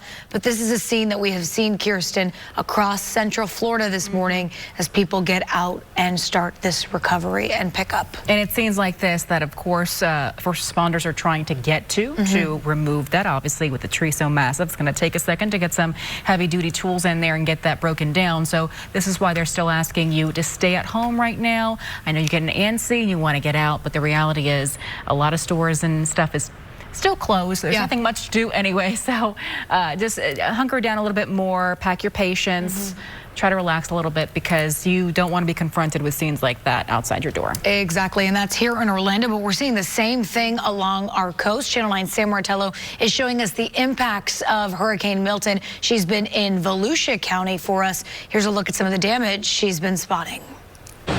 We have made our way south from the Hard Rock down south A1A to Wilbur by the Sea. And here along the way, we have seen some down fences, some down signs, some roof damage as well. This is what stopped us on our drive here, is this debris in the roadway. And you can see what looks to be some metal roofing and clearly some downed power poles and some downed power lines. So, of course, if you are coming across this today, make sure you are not touching any of these power lines. We're always going to assume that they are live, and we don't want anybody to get electrocuted.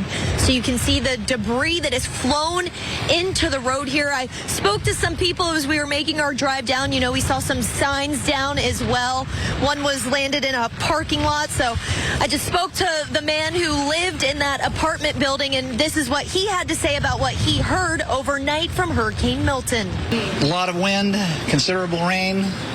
Minimal chaos from inside the building that I noticed, but glad I was here to help. Volusia County leaders are advising residents to not be driving around out on the roads today, obviously, because there is debris on the ground and there could still be debris flying in the air. So if you do have to go outside, if you do have to travel, of course, be careful. In Wilbur by the Sea, Sam Martello, Channel 9 Eyewitness News. Yeah.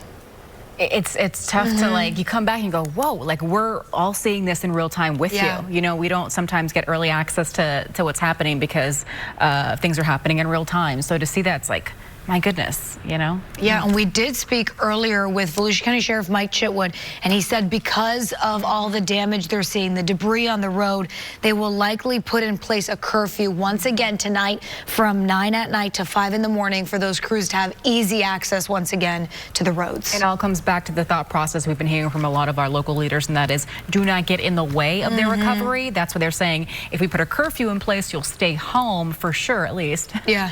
And it'll give them more space and time to clear up things faster for you so you can get out. Yeah, it's pieces of roofs, it's awnings, but what we've been seeing a lot, mostly it's been trees. The Titusville neighborhood had a massive tree across the street. Wow, look at this. Yeah. A WFTV viewer sent us this video of a tree uprooted right in front of his home. It fell down, covering the entire street into the next yard. As you can see here, you cross the street there. So far, no cars could get around that. The utility emergency teams are arriving to remove this. But again, another part of this problem, and it's something that our Mets were very clear in saying this is going to be a tree issue too, with the amount of wind we're getting from the storm. And of course, we're seeing that now, but you have to take some time to get this thing done. It's not as if you can't take this massive tree down quickly. It takes time. So they got to get equipment in there. They got to get past potential other obstacles just to reach this location. So this is why you have to just stay home a little bit longer, because if you encounter that, there's nothing you can do. You just got to turn around. Yeah, the impacts have been widespread across Central Florida. We want to take you now to New Smyrna Beach, showing you the impacts of Hurricane Milton. You can see right here, branches in this parking lot. And look at this. This is a downed traffic signal there.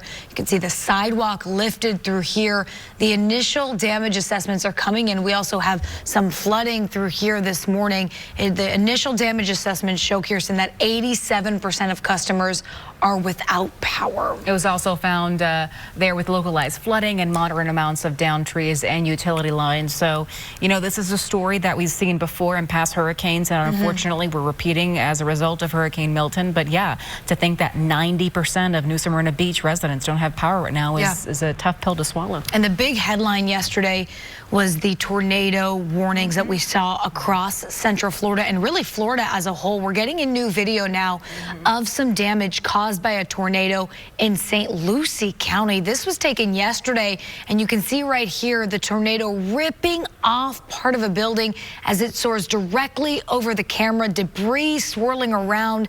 This is really, really intense, and it looked like it happened really quickly. So terrifying. And the Florida Department of Health in Orange County has some tips. If you encounter any displaced pets or wildlife, I've seen plenty of videos, a cat being rescued that was hanging onto a door handle, poor thing. Yeah, it's been tough. So if you see any animals who may be lost, frightened, or hurt, do your best to not approach, feed, or handle them. Do not disturb an animal that's sleeping, eating, or caring for its young. And if bitten, seek medical treatment. We have a lot of agencies here in Central Florida that are willing to help with whatever you encounter out there today. And it's something that we're still dealing with in real time now. Of course, the storm, the eye, is gone. It's still a Category 1, though, and we're still going to be feeling wind gusts, Cassie, into midday. And then even that, after that, it's going to be breezy. It is going to be breezy. We have wind advisories kind of replacing those tropical advisories. We showed you that. That's most of our interior communities. At our coast, we do still have those tropical storm warnings. And I just printed this off. This is 11 pages from just the National Weather Service out of Melbourne of rain totals. Wow. So I'm going through them and just looking at some of the numbers just off the top of the list. When we go through counties, we get down here in Orange County, down by MGM Studios, 12.8 inches of rainfall. One in Volusia County that stood out to me as I continue to filter through all these pages. Over 22 inches in Ormond Beach. My goodness. So much rain. So again, we're going to go through all of these. We're going to put it together, a big list for you, have some of those numbers. But it was wet. It was windy across Central Florida. All of those things we anticipated, even the severe weather, which we anticipated rolling through yesterday afternoon. But this is where our storm system stands. Milton, still a Category 1 off our coast, moving to the east-northeast at 20 miles per hour, still with winds of about 80 miles per hour.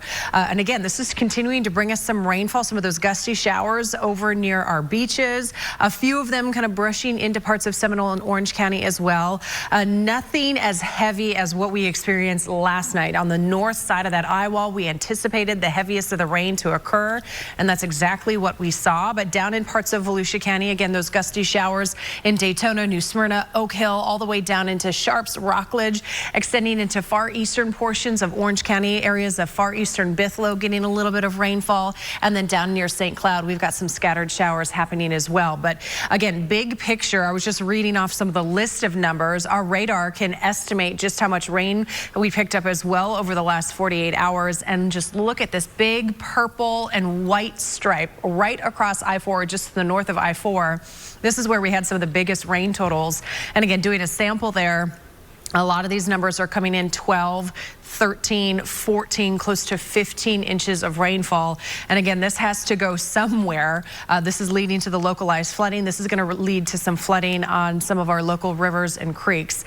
Now, as we talk about moving forward, coastline, I think we could still pick up another ½ an inch to ¼ of an inch. I know at a lot of spots we've already seen enough, but we're not anticipating huge rain events moving forward. But if we talk a little bit about these creeks and rivers, we'll talk about the St. John's and the river levels there. Astor has already, even before the storm system started, it was sitting at major or above its major flood stage, which is about 4 feet up near Astor. It's right now at about 4, almost 4.5 feet, and it's going to continue to rise all weekend. To put it in perspective, I don't think we're going to see a huge sharp climb. The record up in Astor, 4.7 feet. So again, we're going to be watching this closely. Near DeLand, near the St. John's River, their major flood stage is right at around 5.3 feet. We're right now at 4.8 feet, a little bit higher than that.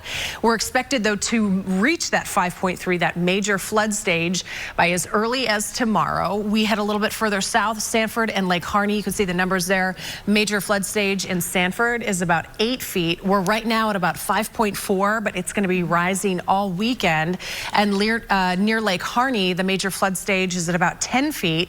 We're currently sitting just under 7.4 feet, and we're expected to hit that major flood level by Sunday. So as we head towards the weekend. And Alexa, I know you had asked the question, when are we expected to see a lot of these rivers crest? It depends on a lot of different organizations kind of look at the rain gauges, the river gauges, and do those forecasts. Most of them only go out to about the 15th, and all up and down the St. John's River, a crest hasn't even been forecasted. They're all just kind of going up. So this is getting into next week, a potential crest, maybe even later than that.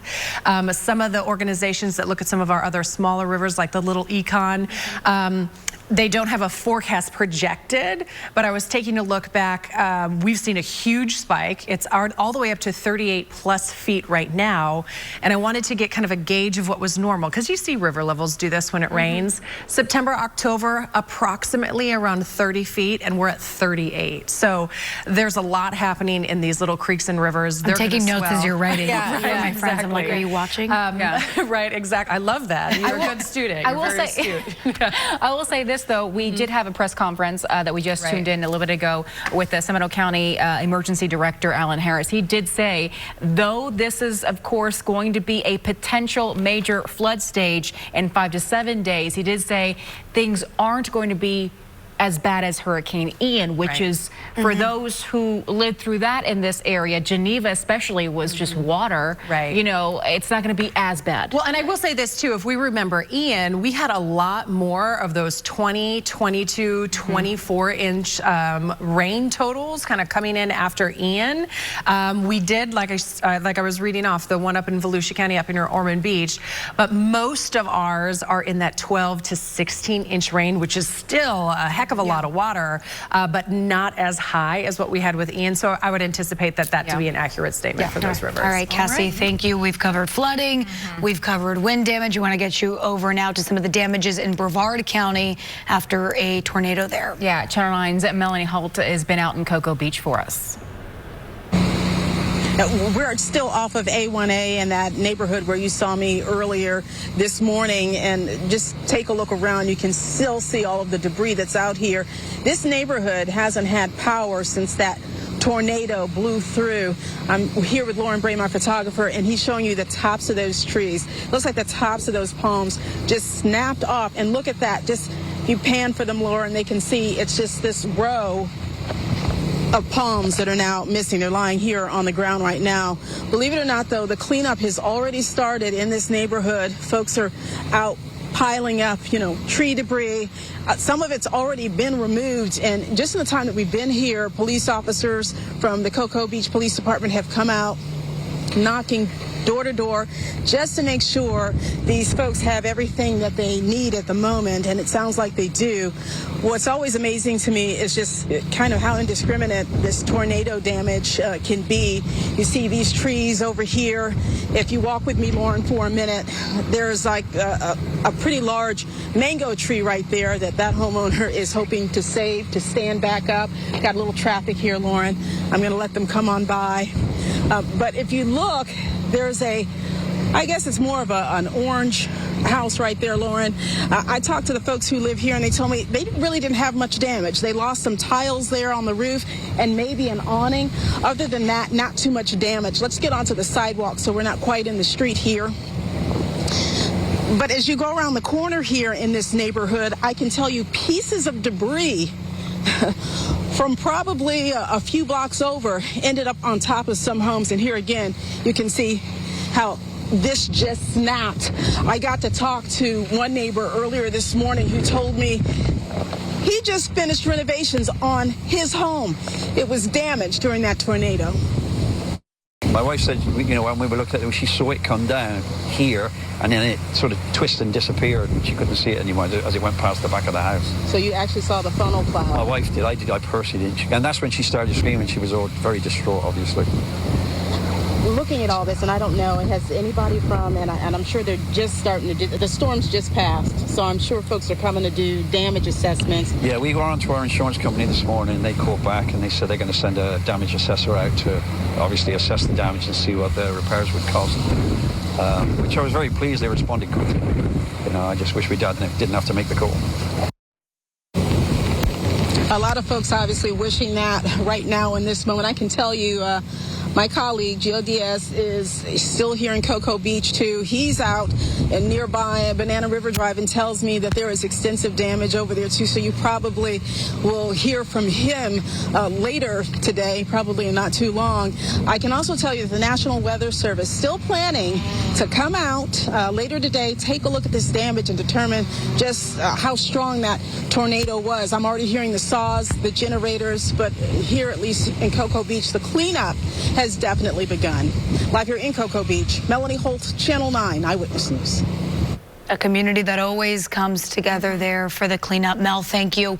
We also have some video of a street light down on Orange Avenue in downtown Orlando. This is quite the image right here. So, of course, they're saying you want to treat this like a four-way stop once it's actually fixed, but you can't do anything right now. And this is exactly why they're asking you to stay home, because if you encounter this, you clearly can't get past it. So we'll be right back with more images across Central Florida here on Channel 9.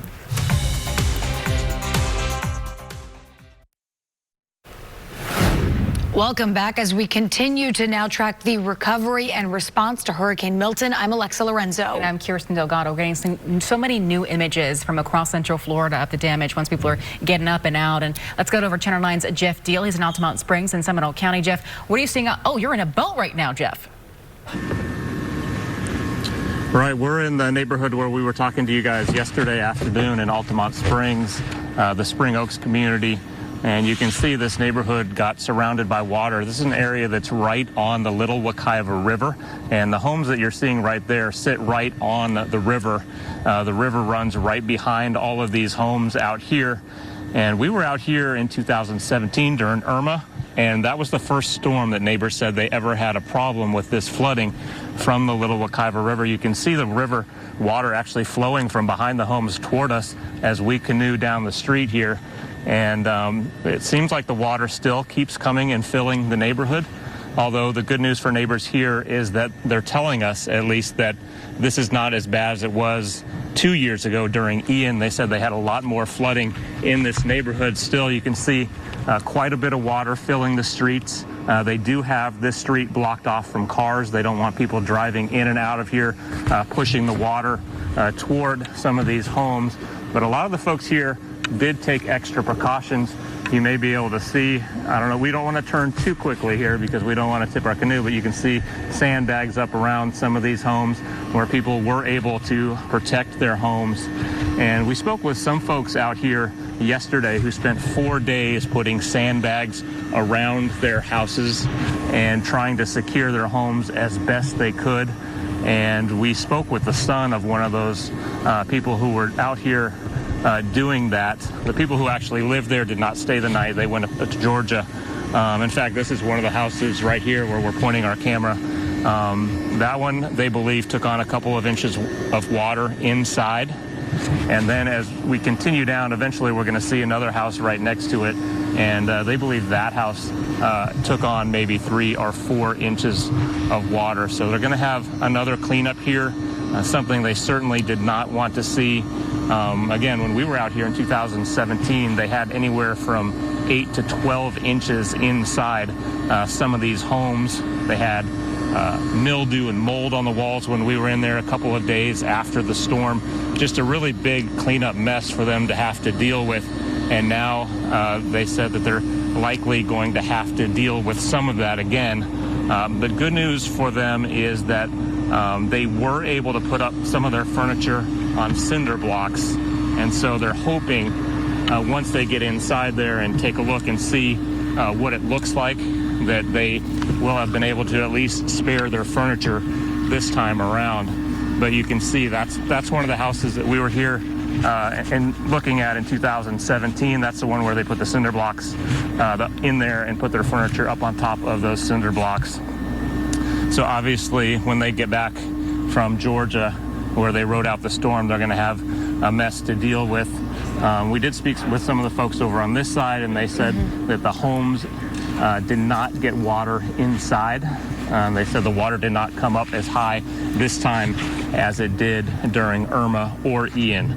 So that is the good news in all of this. We did see an emergency vehicle from Seminole County Fire Rescue, one of the high water vehicles, come in through here.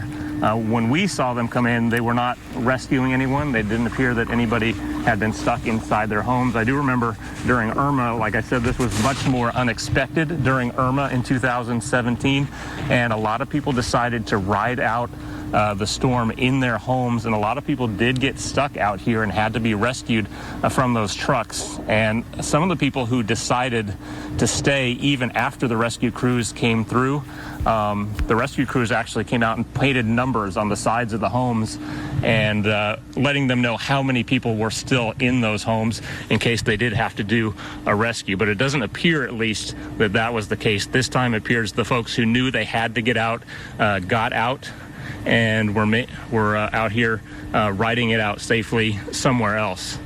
But we're going to continue to look through here and talk to some of these folks about the conditions and what they're seeing and what they're experiencing, and we'll bring you more of that throughout the day. For now, reporting live in Altamont Springs, Jeff Deal, Channel 9 Eyewitness News. Jeff, thank you. And I want to ask you before we let you go and continue your ride. We spoke with Alan Harris, the Director of Emergency Management in Seminole County. He says now they're in response mode, that they expect to see continued flooding for 5 to 7 more days. So I'm sure the folks there are nervous when they hear a week more of this is ahead for them. I would think they would be, especially considering we are seeing more water continue to come in off of the Little Wekiva River. And obviously he was probably referencing also some of the folks who live on the St. Johns River. Over the past week, we were in some of those communities near Geneva, Lake Jessup, Lake Harney area, and those are the folks that probably are really going to have to worry as we continue over the next week, because the water from the St. Johns River will continue to pour into those communities, and they will need some help there for sure. And we're going to definitely have to keep an eye on this. I do remember in 2017 the water stuck around here for quite a few days as well, so I imagine that it will again this time, unless they've done something different to try to help out that situation here. Alexa? Yeah, when we actually spoke to the director there in Seminole County, he mentioned, you know, this is going to be an ongoing issue for 5 to 7 days, expecting the potential of major flood stage for the St. Johns River. But my question to you is, Jeff, that being the case, it's kind of a tale of two sides of Seminole County, right? On one side, they're in recovery. On the other side, you're going to have sandbag operations underway pretty soon here, per the director there, saying that he knows those who live along State Road 46, that area may have to close with the St. John River overflowing, and they're going to need sandbags. Yeah, I imagine that that's going to have to be a continued cleanup effort for them. And there will be people out there getting those sandbags, just bracing for the more flooding that they know will likely be coming. So we're heading back upriver this way to kind of check out things here to see how it goes. But as far as we can tell, the water does still continue to come in to this community off of the Little Wekiva River. Dale, thank you. We'll be right back.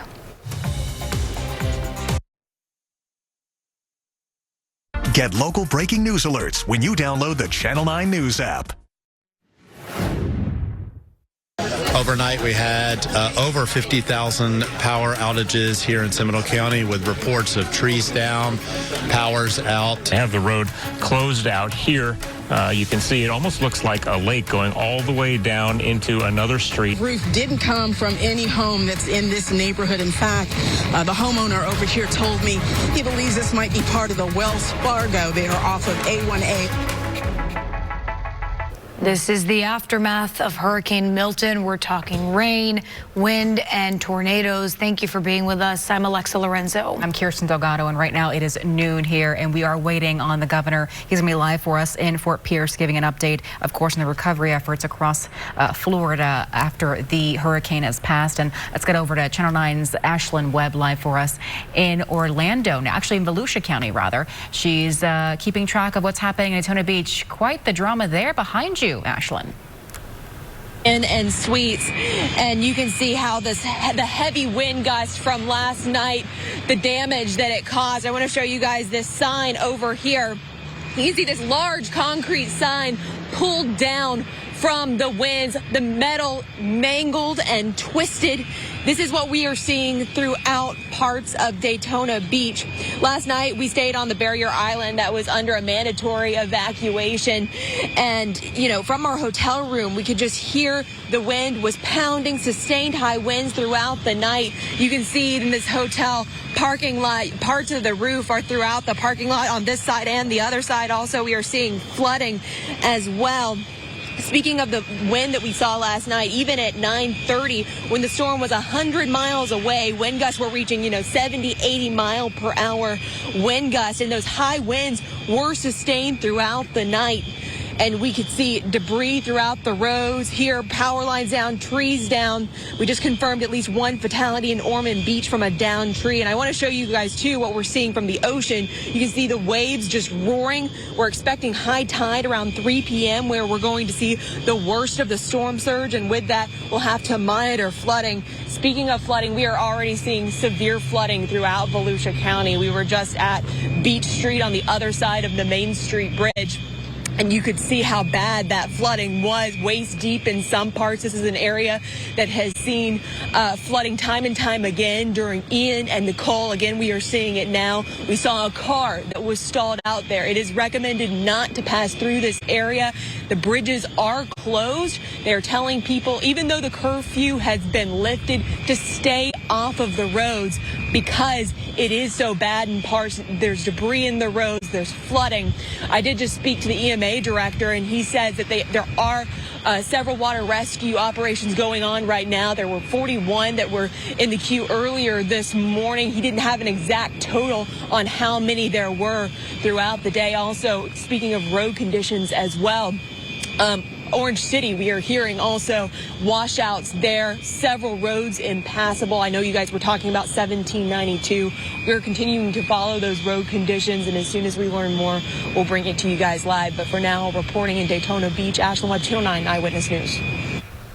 Ashlyn, thank you. We can see just how dire the situation there is. And with that, we spoke with Volusia County Sheriff Mike Chitwood earlier, who said he may put another curfew in place because he wants to get crews out there tonight to fix some of the issues that we're seeing with people away and leaving those first responders free to do their jobs. He's looking to do that at 9 p.m. tonight till 5 in the morning. It's not a punishment for residents who live there. It's to make sure you stay home so that first responders can get out there without any impedance and do their work faster. It's actually to make sure you can get out tomorrow morning without any problems. Yeah, it keeps you out of the way of them getting their job done so everybody can get back to normalcy here in Central Florida. But heavy rainfall. We were just talking to Jeff Deal, who is on a canoe up near Wekiva, and earlier I was zoomed down into specifically Seminole County, and I'm going to do that just again. I'm going to be putting together a graphic that shows you actually the river levels near Altamont Springs and Wekiva. But you can see as we get into almost all of Seminole County, from far western to far eastern, when we start to get into these blue shades and then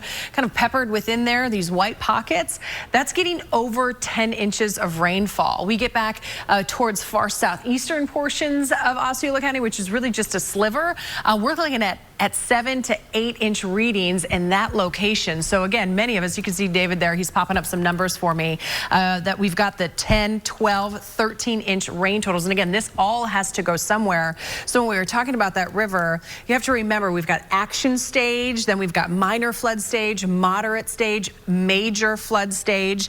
And if we talk about the Little Wekiva there, 29.5 feet is where major flood stage hits when the river level gets that high. We're right now sitting above that already at 30.08 feet.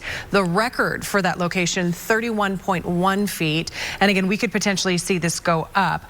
Just a day ago on Wednesday, it was actually below action stage at 26.98 feet. So some huge levels when we talk about our river up near the Little Wekiva in Altamont. But I want to show you again the latest with Milton, continuing to move off the coastline.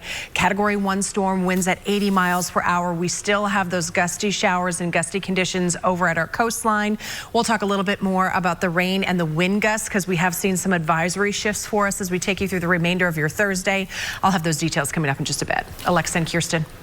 Cassie, thank you. We want to get you now back into Brevard County, but we take you to Giovanni Diaz, which Mel has been talking to nonstop in our coverage. He's in Cocoa Beach for us. And Gio, you have a storm victim there with you right now to talk about what they experienced during Hurricane Milton.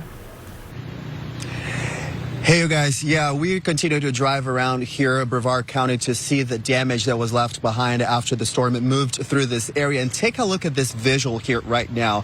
This was a roof of a group of parking spots here at this apartment complex here in Cocoa Beach.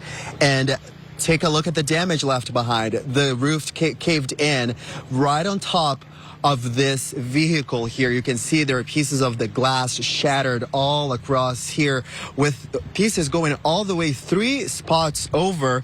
And this vehicle, the white one you just saw there, belongs to Joe. He's here with me. He was on the phone talking to some family members, explaining what was going on, and I'll let him explain to you what happened here last night. Yeah. Tell me. Thanks, guys. Yeah, the tornado touched down about 6 o'clock, and all of a sudden it was just a burst, and there was just shrapnel flying everywhere, and I was driving through it, got caught in it in my other vehicle, and come home, and here we are now with the other the roof on top of the car. The window blew out. It was absolutely insane. So I'm happy everybody's alive, and we're doing all right. But live from Cocoa Beach, here we are.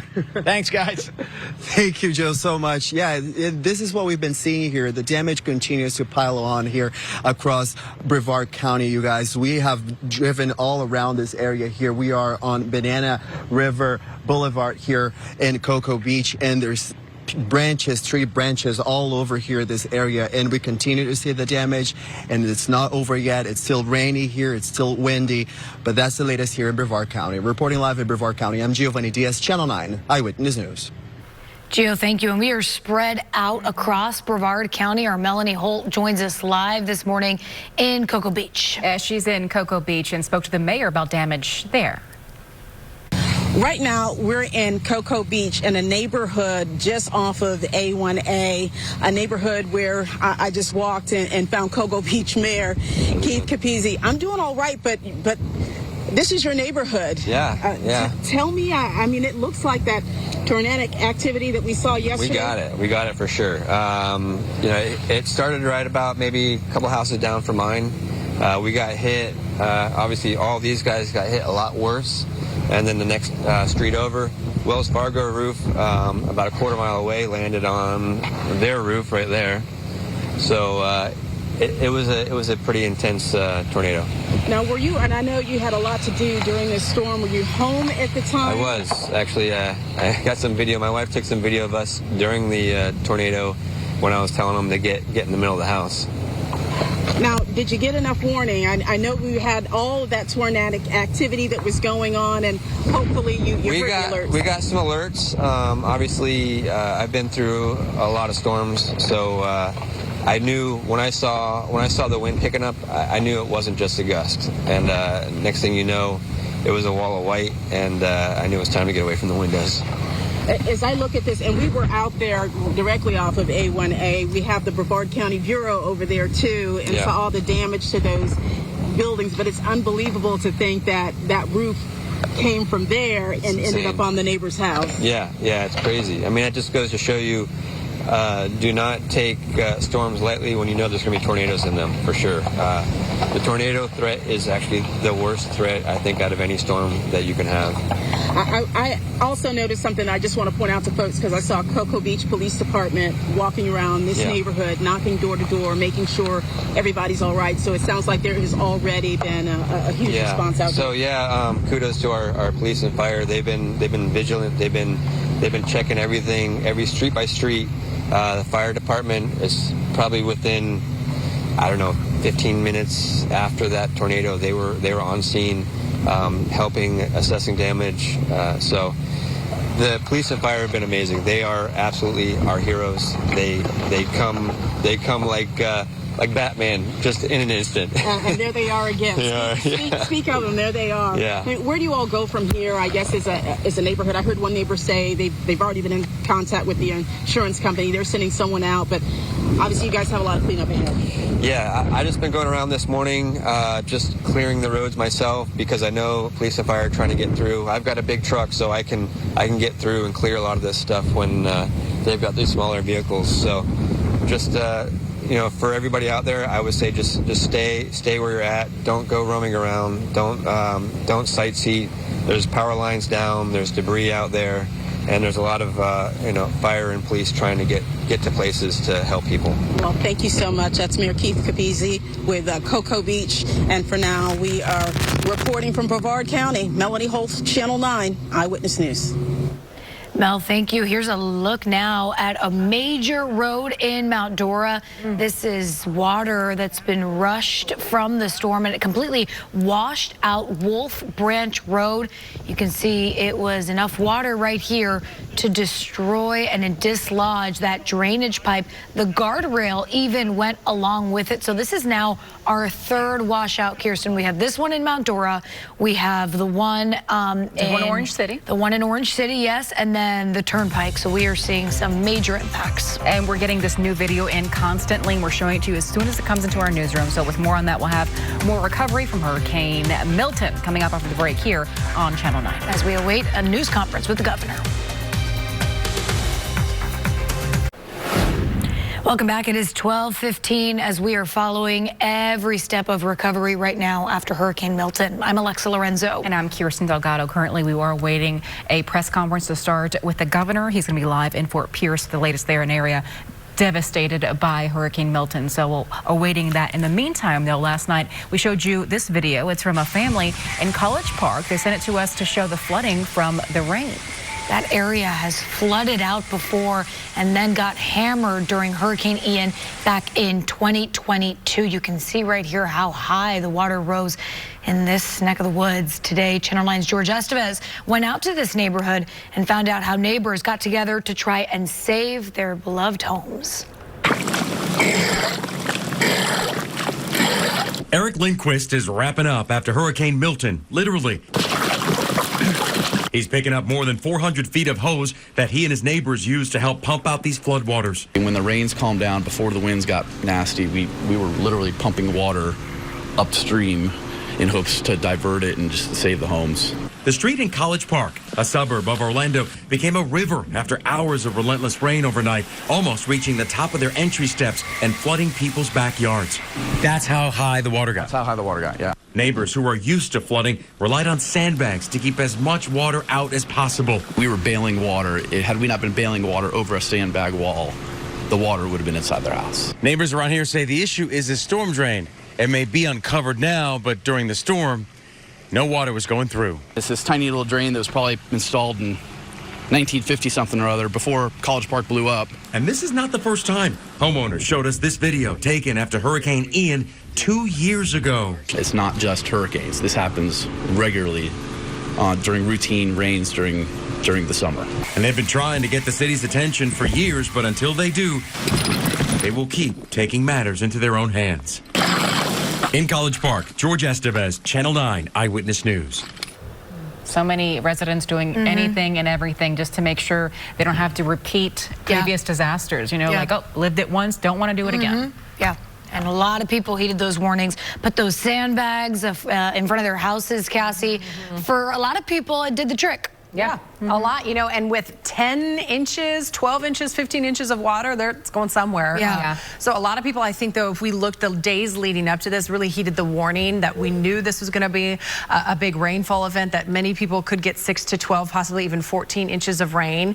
But as we continue to take you outside and track what is moving away from us now, Hurricane Milton, still a Category 1 storm right off our coastline, winds of 80 miles per hour, moving to the east-northeast at around 20 miles per hour. And we expect to see this to continue to weaken as we go through the rest of the day and into this upcoming weekend. But here you can continue to see that far western periphery bringing us some rain, still some gusty showers right along our beaches as it continues to push off over the Atlantic. Some changes that we have seen, though, as we have gone through the last couple of hours. We've seen some shifts in our advisories. Early this morning when we were waking up, we still had hurricane warnings in place for Volusia and Brevard County. Those have since been canceled. Now Brevard, Flagler County under a tropical storm warning. And then inland areas such as Lake County, Seminole, Orange, Osceola, you were under a tropical storm warning.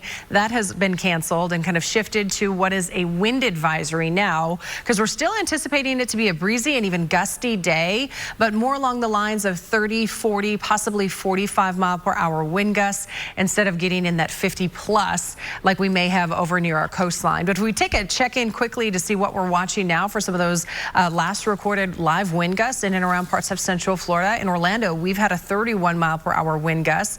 Daytona Beach, 24. Melbourne, Cocoa Beach, right at around 35 and 36 miles per hour for those wind gusts. And as we go through the remainder of the afternoon, again, you can see these little pockets of red and even fuchsia showing up over near our beaches where those gusts are just a little bit higher. As we get into our late night hours, our overnight and Friday time frame, we'll have more of just a steady breeze with wind gusts 15 to about 25 miles per hour, helping usher in some pretty decent weather. So hour by hour as we go through the day today here in the metro, again, you can see a couple of brief showers, mainly on the light variety, will be possible. We're going to hold on to a whole lot of cloud cover, and it's going to be very breezy as we head through the afternoon, but our temperatures are staying in the mid 70s. Milton is kind of bringing in an early little taste of fall for us. I mean, it is the fall season, but if you remember, Ian did something very similar. After the storm, we had this big cool down and this big dry out that was actually not so bad when a lot of people were dealing with power outages, and that's going to be a very similar setup as well. You can see these deep shades of orange.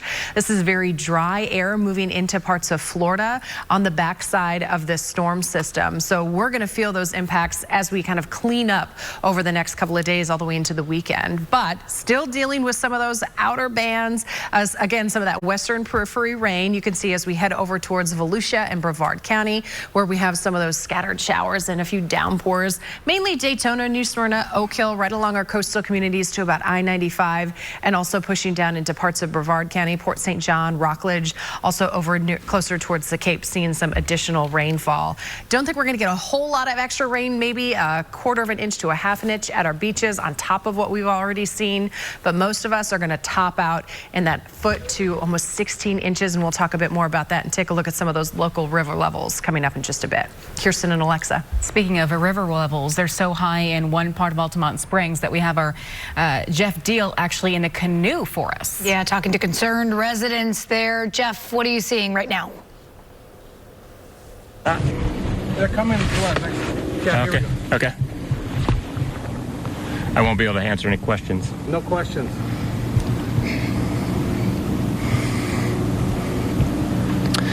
Yeah, we're out here on Little Wekiva Road where they did take on a lot of flooding here in this neighborhood overnight. This is a neighborhood that is known to flood. We were out here in 2017 during Hurricane Irma, and that's when neighbors tell us the first time they ever had flooding from the Little Wekiva River, which runs directly behind the homes that you're looking at now. And you can see these homes are surrounded by water. There are some of the homes that have taken on water.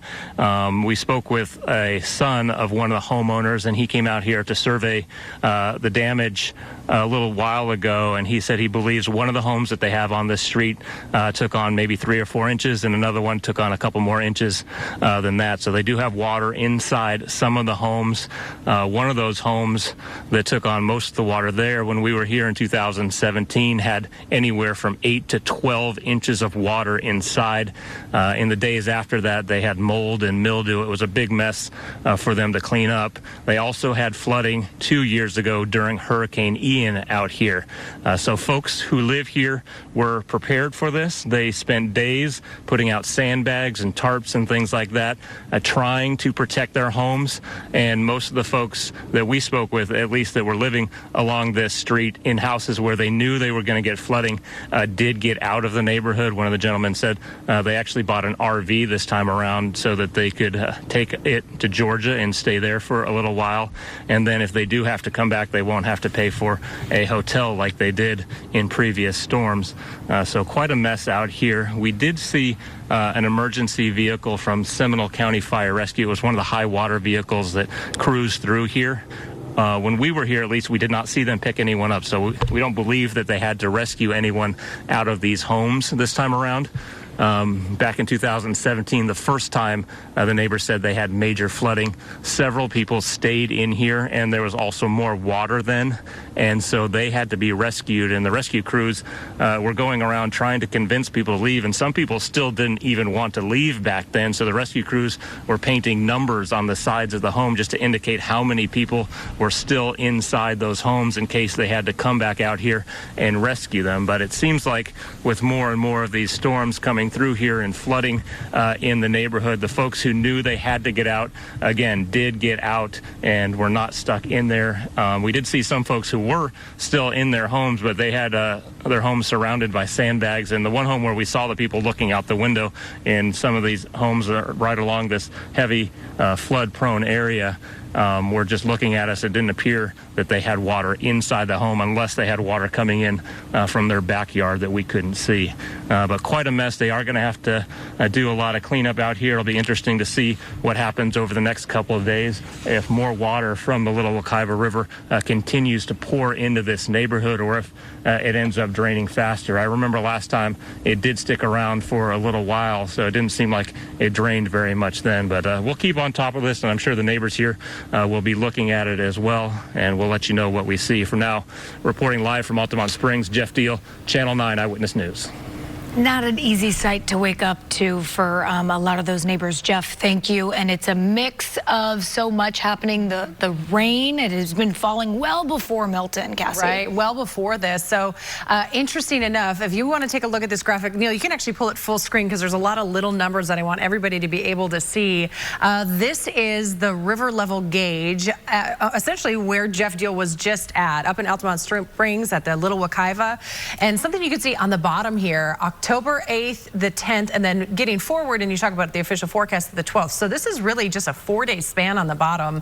Yesterday, this river was under action stage. You can see at about 27, 26 feet. But since we got all of that rain, we're already up to 30-foot river levels in the Little Wekiva. Now the major flood stage for that right there, 29.5 foot.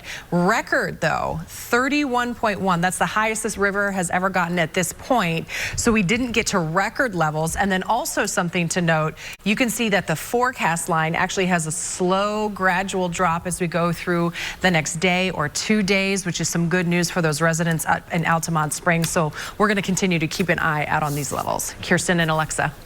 And we'll be right back here with more breaking details on the recovery here across Central Florida from Hurricane Milton. New images coming in from the airport next. The most important part of anyone's injury case is the firm you hire. You see, all law firms are not the same. Our firm has recovered billions and billions for clients. injured, there's only one Morgan & Morgan for the people. It's an unimaginable trauma, a woman or girl. All right, we're taking a live look right now at Fort Pierce, where the governor is about to speak. Let's take a listen in.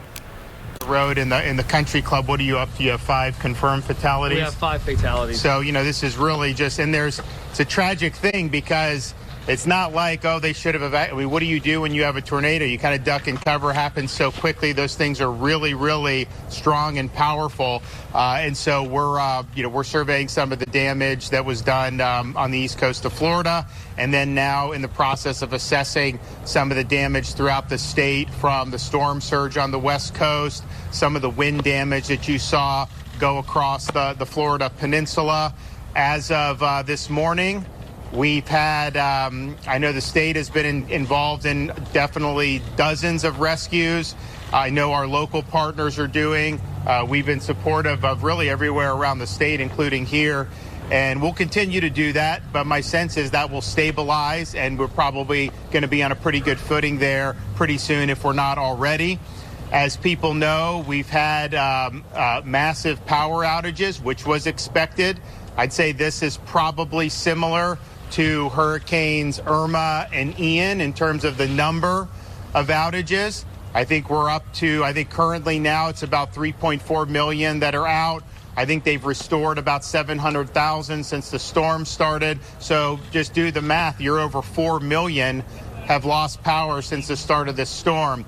Fortunately, Florida, we pre-staged 50,000 linemen throughout the state of Florida, and so those folks are going to work. And it's not as easy to do when you've just had Hurricane Helene. A lot of these linemen, there's still hundreds of thousands of people without power in North Carolina, Georgia, some of those states. Helene in Florida, we did 2.4 million restorations in record time. That's not the norm. And so finding the linemen, given what they're doing now, we brought them in from as far away as California. But those folks are there. There's assessments being done about what needs to be done. When you have down power lines, that's actually easy for them to do. They just put the pole back up, reconnect it. If their entire system needs a rebuild, that will take a little longer. We don't know that that's the case in many of these spots. I remember in Hurricane Ian, which was stronger than this one, hit Fort Myers Beach, and FPL substation on Fort Myers Beach right there at Ground Zero was fine. They could have had people hooked up to power days later. Just the people's homes couldn't accept it because of the storm surge. So all that is going on, and we're happy to have pre-staged those resources because I think it's really important that we'll be able to do. We're also assessing the need for things like points of distribution. We typically will set up these pods with water, food, tarps, things of that nature. I think we will be doing some pods. A lot of this is based on what the counties ask us for. But I also think you're probably going to see a lot of the stores and gas stations reopen very quickly. At least that's our hope. We're also looking at the damage that was done to the ports in Florida. East Coast, I don't think there was very much, if any. Port of Tampa seems like it's okay. Manatee, that remains to be seen. But bottom line is we got to keep bringing fuel into this state. I know there's a lot on the dockside still that can be brought out. We've got 1.5 million gallons of diesel on hand that we can use for the state and to help replenish. And I think we've got about 1.1 million gallons of regular gasoline just in our arsenal. And then we've also deputized the Florida Highway Patrol to escort the fuel tankers with sirens to be able to get to all the gas stations to get filled. I think you're probably going to be okay on the east coast of Florida. Some of the places in the Tampa Bay area, when there was evacuation, everyone was going to get gas, and some people were filling up additional tanks in addition to what was in their car with the gallon containers or whatever they have, which is fine, but just the demand went through the roof. And so these guys ran out. We had enough fuel in the state. It's just they didn't have the delivery schedule to be able to replenish it immediately. So you had some that went out. So we've been doing this. I think we've done probably about 130 escorts with Florida Highway Patrol bringing this in. We'll continue to do that. So my hope is that there's minimal interruption with fuel on the backside of this storm. We've had a lot of people have been working very hard. I think, as most of you know, we've been doing this now for 2.5 weeks. from the time we declared the state of emergency before Hurricane Helene, and then in the aftermath of Helene, and then, we work on Helene for a week in terms of the response and the recovery, and then we got to do another state of emergency for Hurricane Milton. And it's just the way you go. So people have been working 24/7, particularly on the west coast of Florida. We got a lot of first responders that have been working really hard. Kevin and his team, all of our state agencies get mobilized when we have these types of events, and they've been working nonstop. So my hat's off to everybody that's worked hard. Unfortunately, we have the fatalities from this tornado here. We don't have confirmed reports of other fatalities throughout the rest of the state, but we may as the day goes on. My sense is that a lot of the people did leave who were in the evacuation zones. I know we had over 80,000 people staying in shelters. You had massive heavy traffic on the interstates over the last several days leading up to the storm, because I think people were deciding, to just get out of Dodge. We also can say that the storm did not produce the worst case scenario in terms of storm surge. If you remember, about 24 hours ago, maybe 36 hours ago, the fear was a Category 4, strong 4, going into Tampa Bay, producing about 15 feet of storm surge. That's an area with Pinellas County Peninsula and then the surrounding areas in Hillsborough County that is very low lying, very susceptible to storm surge. That did not end up happening. The storm did weaken before it hit land, and then it did bear further to the east and south of Tampa Bay. So I think a lot of what they had was the wind sucked water out of Tampa Bay. You did have storm surge in Sarasota, Venice, Charlotte Harbor, and all the way down the west coast of Florida, and some significant storm surge, but not to the worst case scenario of what we were looking at. I mean, for example, Helene, we had storm surge in Taylor County up in North Florida that was probably about 20 feet in places like Deacle Beach and Horseshoe Beach, and that is the real deal. I mean, we have examples in American history where you've actually had a lot more than that, 24, 25 feet, Mississippi, Texas, Camille, some of those, but to have 18 to 20, that's a big deal. So doesn't mean there's not going to be a lot of damage, doesn't mean there's not going to be a lot we're going to have to contend with, but just in terms of what we were prepped for, I think that we probably have an abundance of resources. My sense is we'll probably be able to release a lot of the search and rescue resources that we've had on hand very soon, and then just get back to getting everybody back online with power, making sure the gasoline's flowing and everything. So all in all, everyone's done a good job up to this point. We got a lot more work to do, and I'll let Kevin come in and say a few things. Thank you, Governor. I think in this situation here, where we're at, the strength of what happened here is organically our state mutual aid system. The very first group that was on hand here was a Palm Beach County Fire Rescue Search and Rescue Team. That's not even officially a part of our state 8-team search and rescue team system.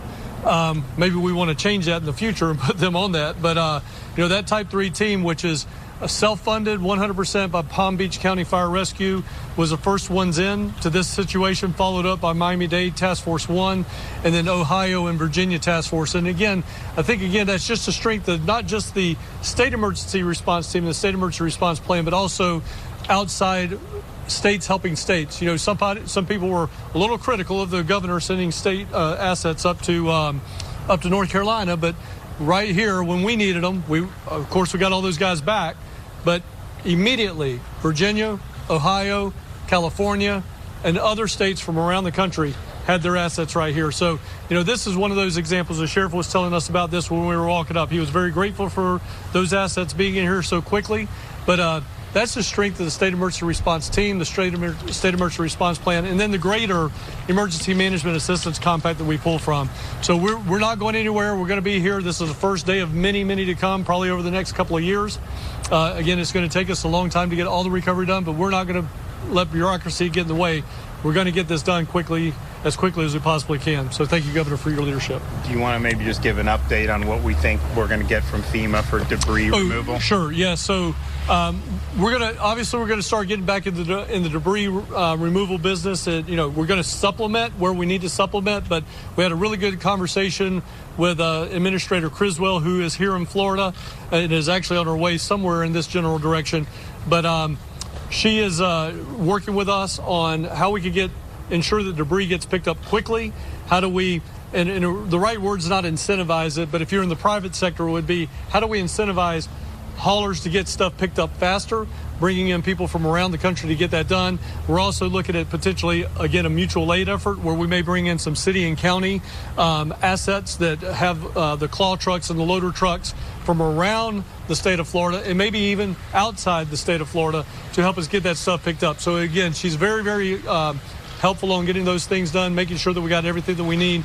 We will be submitting, hopefully by this afternoon, now that we got post-landfall and we got some data, we'll be submitting through the governor's signature a major disaster expedited request so that we could get those federal funds turned on and start looking for reimbursement. But again, we're not going to wait on the feds for reimbursement. We're going to do what we need to do the right thing, get people and Floridians back on their feet. Thank you, sir. Yeah, I mean, so, this whole debris, it's just, I mean, you had, like in Pinellas, they didn't want to do the debris as fast because they weren't sure about the paperwork and about FEMA reimburse. And it's like, you got to get the debris off. And these storms, because of the way it's done, really incentivizes it to go a lot longer with the debris. And sometimes the debris in these major storms is around for a year. And how ridiculous is that? So what Kevin's doing, and I think the administration wants to work with us, is to let's align these incentives so we can get the job better. You'd think the private sector would do it so much better than government. At least that's what I would think. And yet on this debris after Helene, when we saw how much was there and we knew another storm was coming, we got all our Department of Transportation assets from Florida.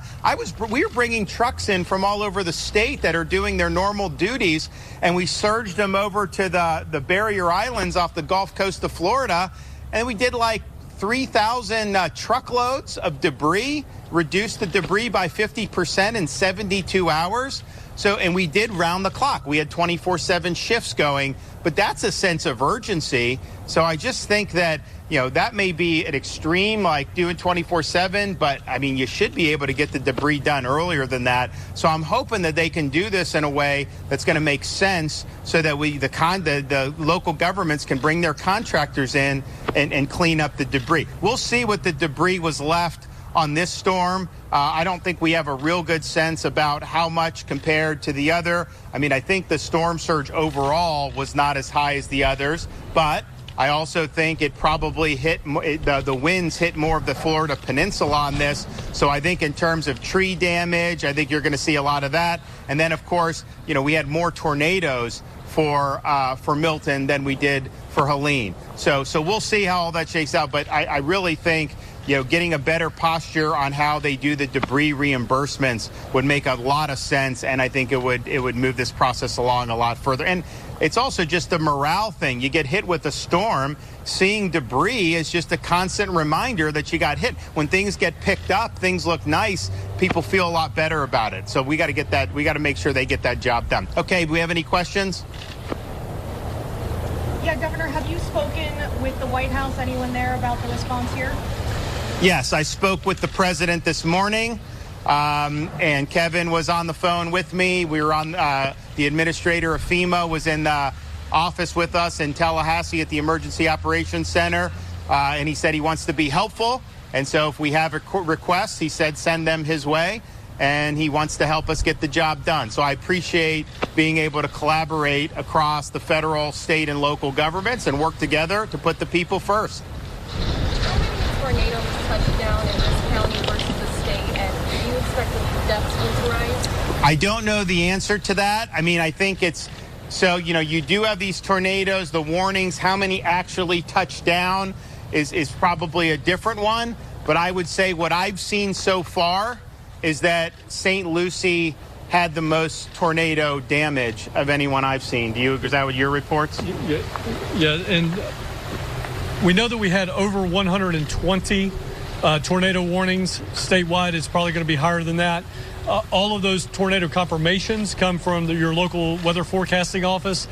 So those individuals that come around and confirm all of those tornadoes. We have 4 meteorologists that said that we had probably in the neighborhood of 20 to 25 radar indicated tornadoes. All that means that they see a debris signature in the circulation.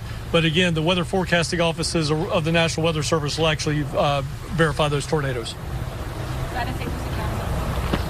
Excuse me? Sorry, was that in St. Lucie County alone, the 20 to 25? No. Statewide. Statewide. Yep. Hey, Sheriff Pearson, could you please clarify? I know we've got 4 deaths in the Spanish Lakes area. Where was the 5th death in St. Lucie County? In the same area.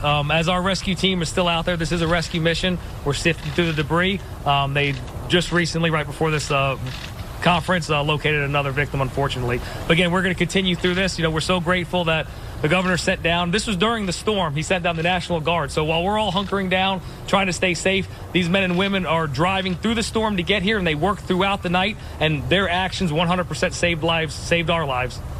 Governor, I know before the storm there was a great concern about the debris from Helene.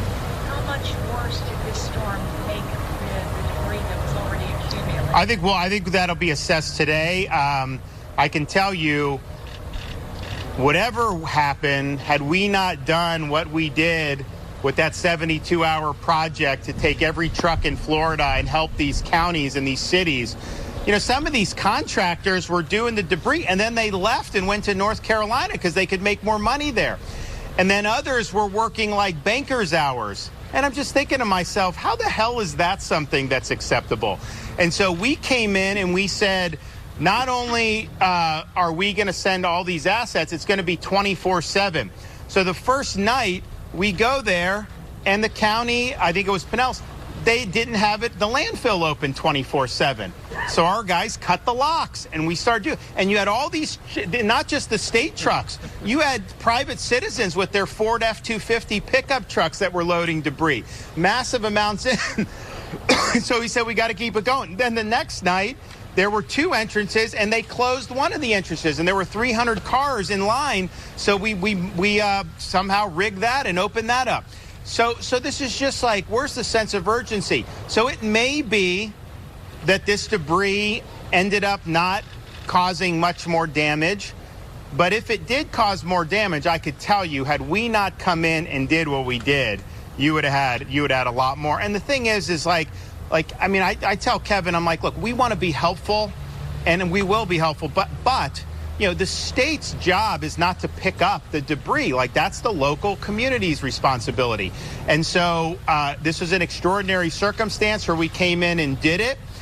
And I think part of the reason, and I think there was enough debris there that I don't think you could have gotten it all in 2 weeks, realistically. But there clearly was not a sense of urgency after the first storm hit. And yes, we knew there may be another one. Then they said, well, just a rainstorm, maybe not, this and that. But then by last weekend, by like last Friday, we were looking at it and we're like, you know what, this is real. We got to be serious about it. And then we did the executive order on Saturday. So, but I definitely think we help things by doing that. And as of now, I'm not sure about structural damage on any of the roads there. I'm going to go over to Siesta Key after this in Sarasota. That was kind of ground zero of where the surge came in. We just repaired one of the roads from Longboat Key up to Anna Maria. Do you know how that's fared? Have we gotten any reports? I have not, sir. So we did emergency repairs on that, got it back open. We'll see. We may have to do some more repairs on that. I think that there may have been some small bridges throughout the state that have some damage. The big bridges we have in the Tampa Bay area, Gandy, Howard Franklin, I know Sunshine Skyway is going to be open if it's not already. The other 2 are open. Courtney Campbell will be open as soon as they move the debris and finish the debris removal. So all being told, you're going to have all those major bridges back open if they're not already. Governor, do you have any ballpark of how many ongoing rescues there are around the state? No, because I think it's, we do our rest. So we've got Florida National Guard, Florida Fish and Wildlife, Florida State Guard, Florida Highway Patrol, Florida Department of Law Enforcement, and they will do their own rescues by themselves. But then we also have the local outfits, so the Sheriff's Department in Sarasota and Bradenton, police departments, fire departments. Sometimes we do joint operations, but a lot of the times if someone calls 911, they're going. My sense would be, and Kevin can chime in on this, we've probably had less demand for rescues on Milton than we did on Helene. Do you agree? Yes, sir, I agree. We do have a number of federal and state assets out there doing search and rescue in addition to everything the governor said. The Florida Urban Search and Rescue teams that are associated with fire departments across the state of Florida. All of those are in the fight. They're all out there actively assessing and looking for people right now. They will do a door-to-door, especially in the landfall area, the landfall path.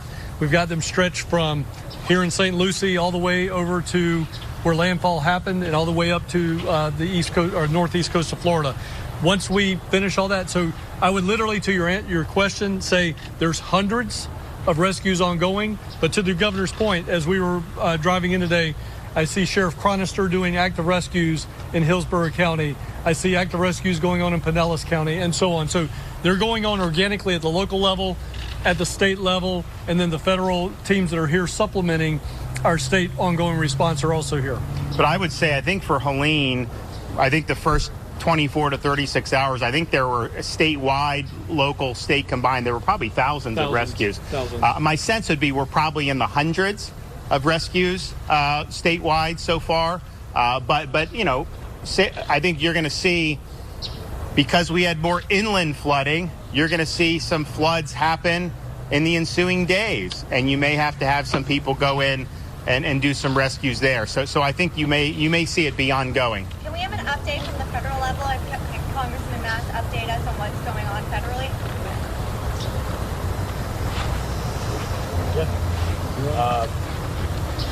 As Governor spoke about, FEMA Administrator Creswell is headed here on the ground.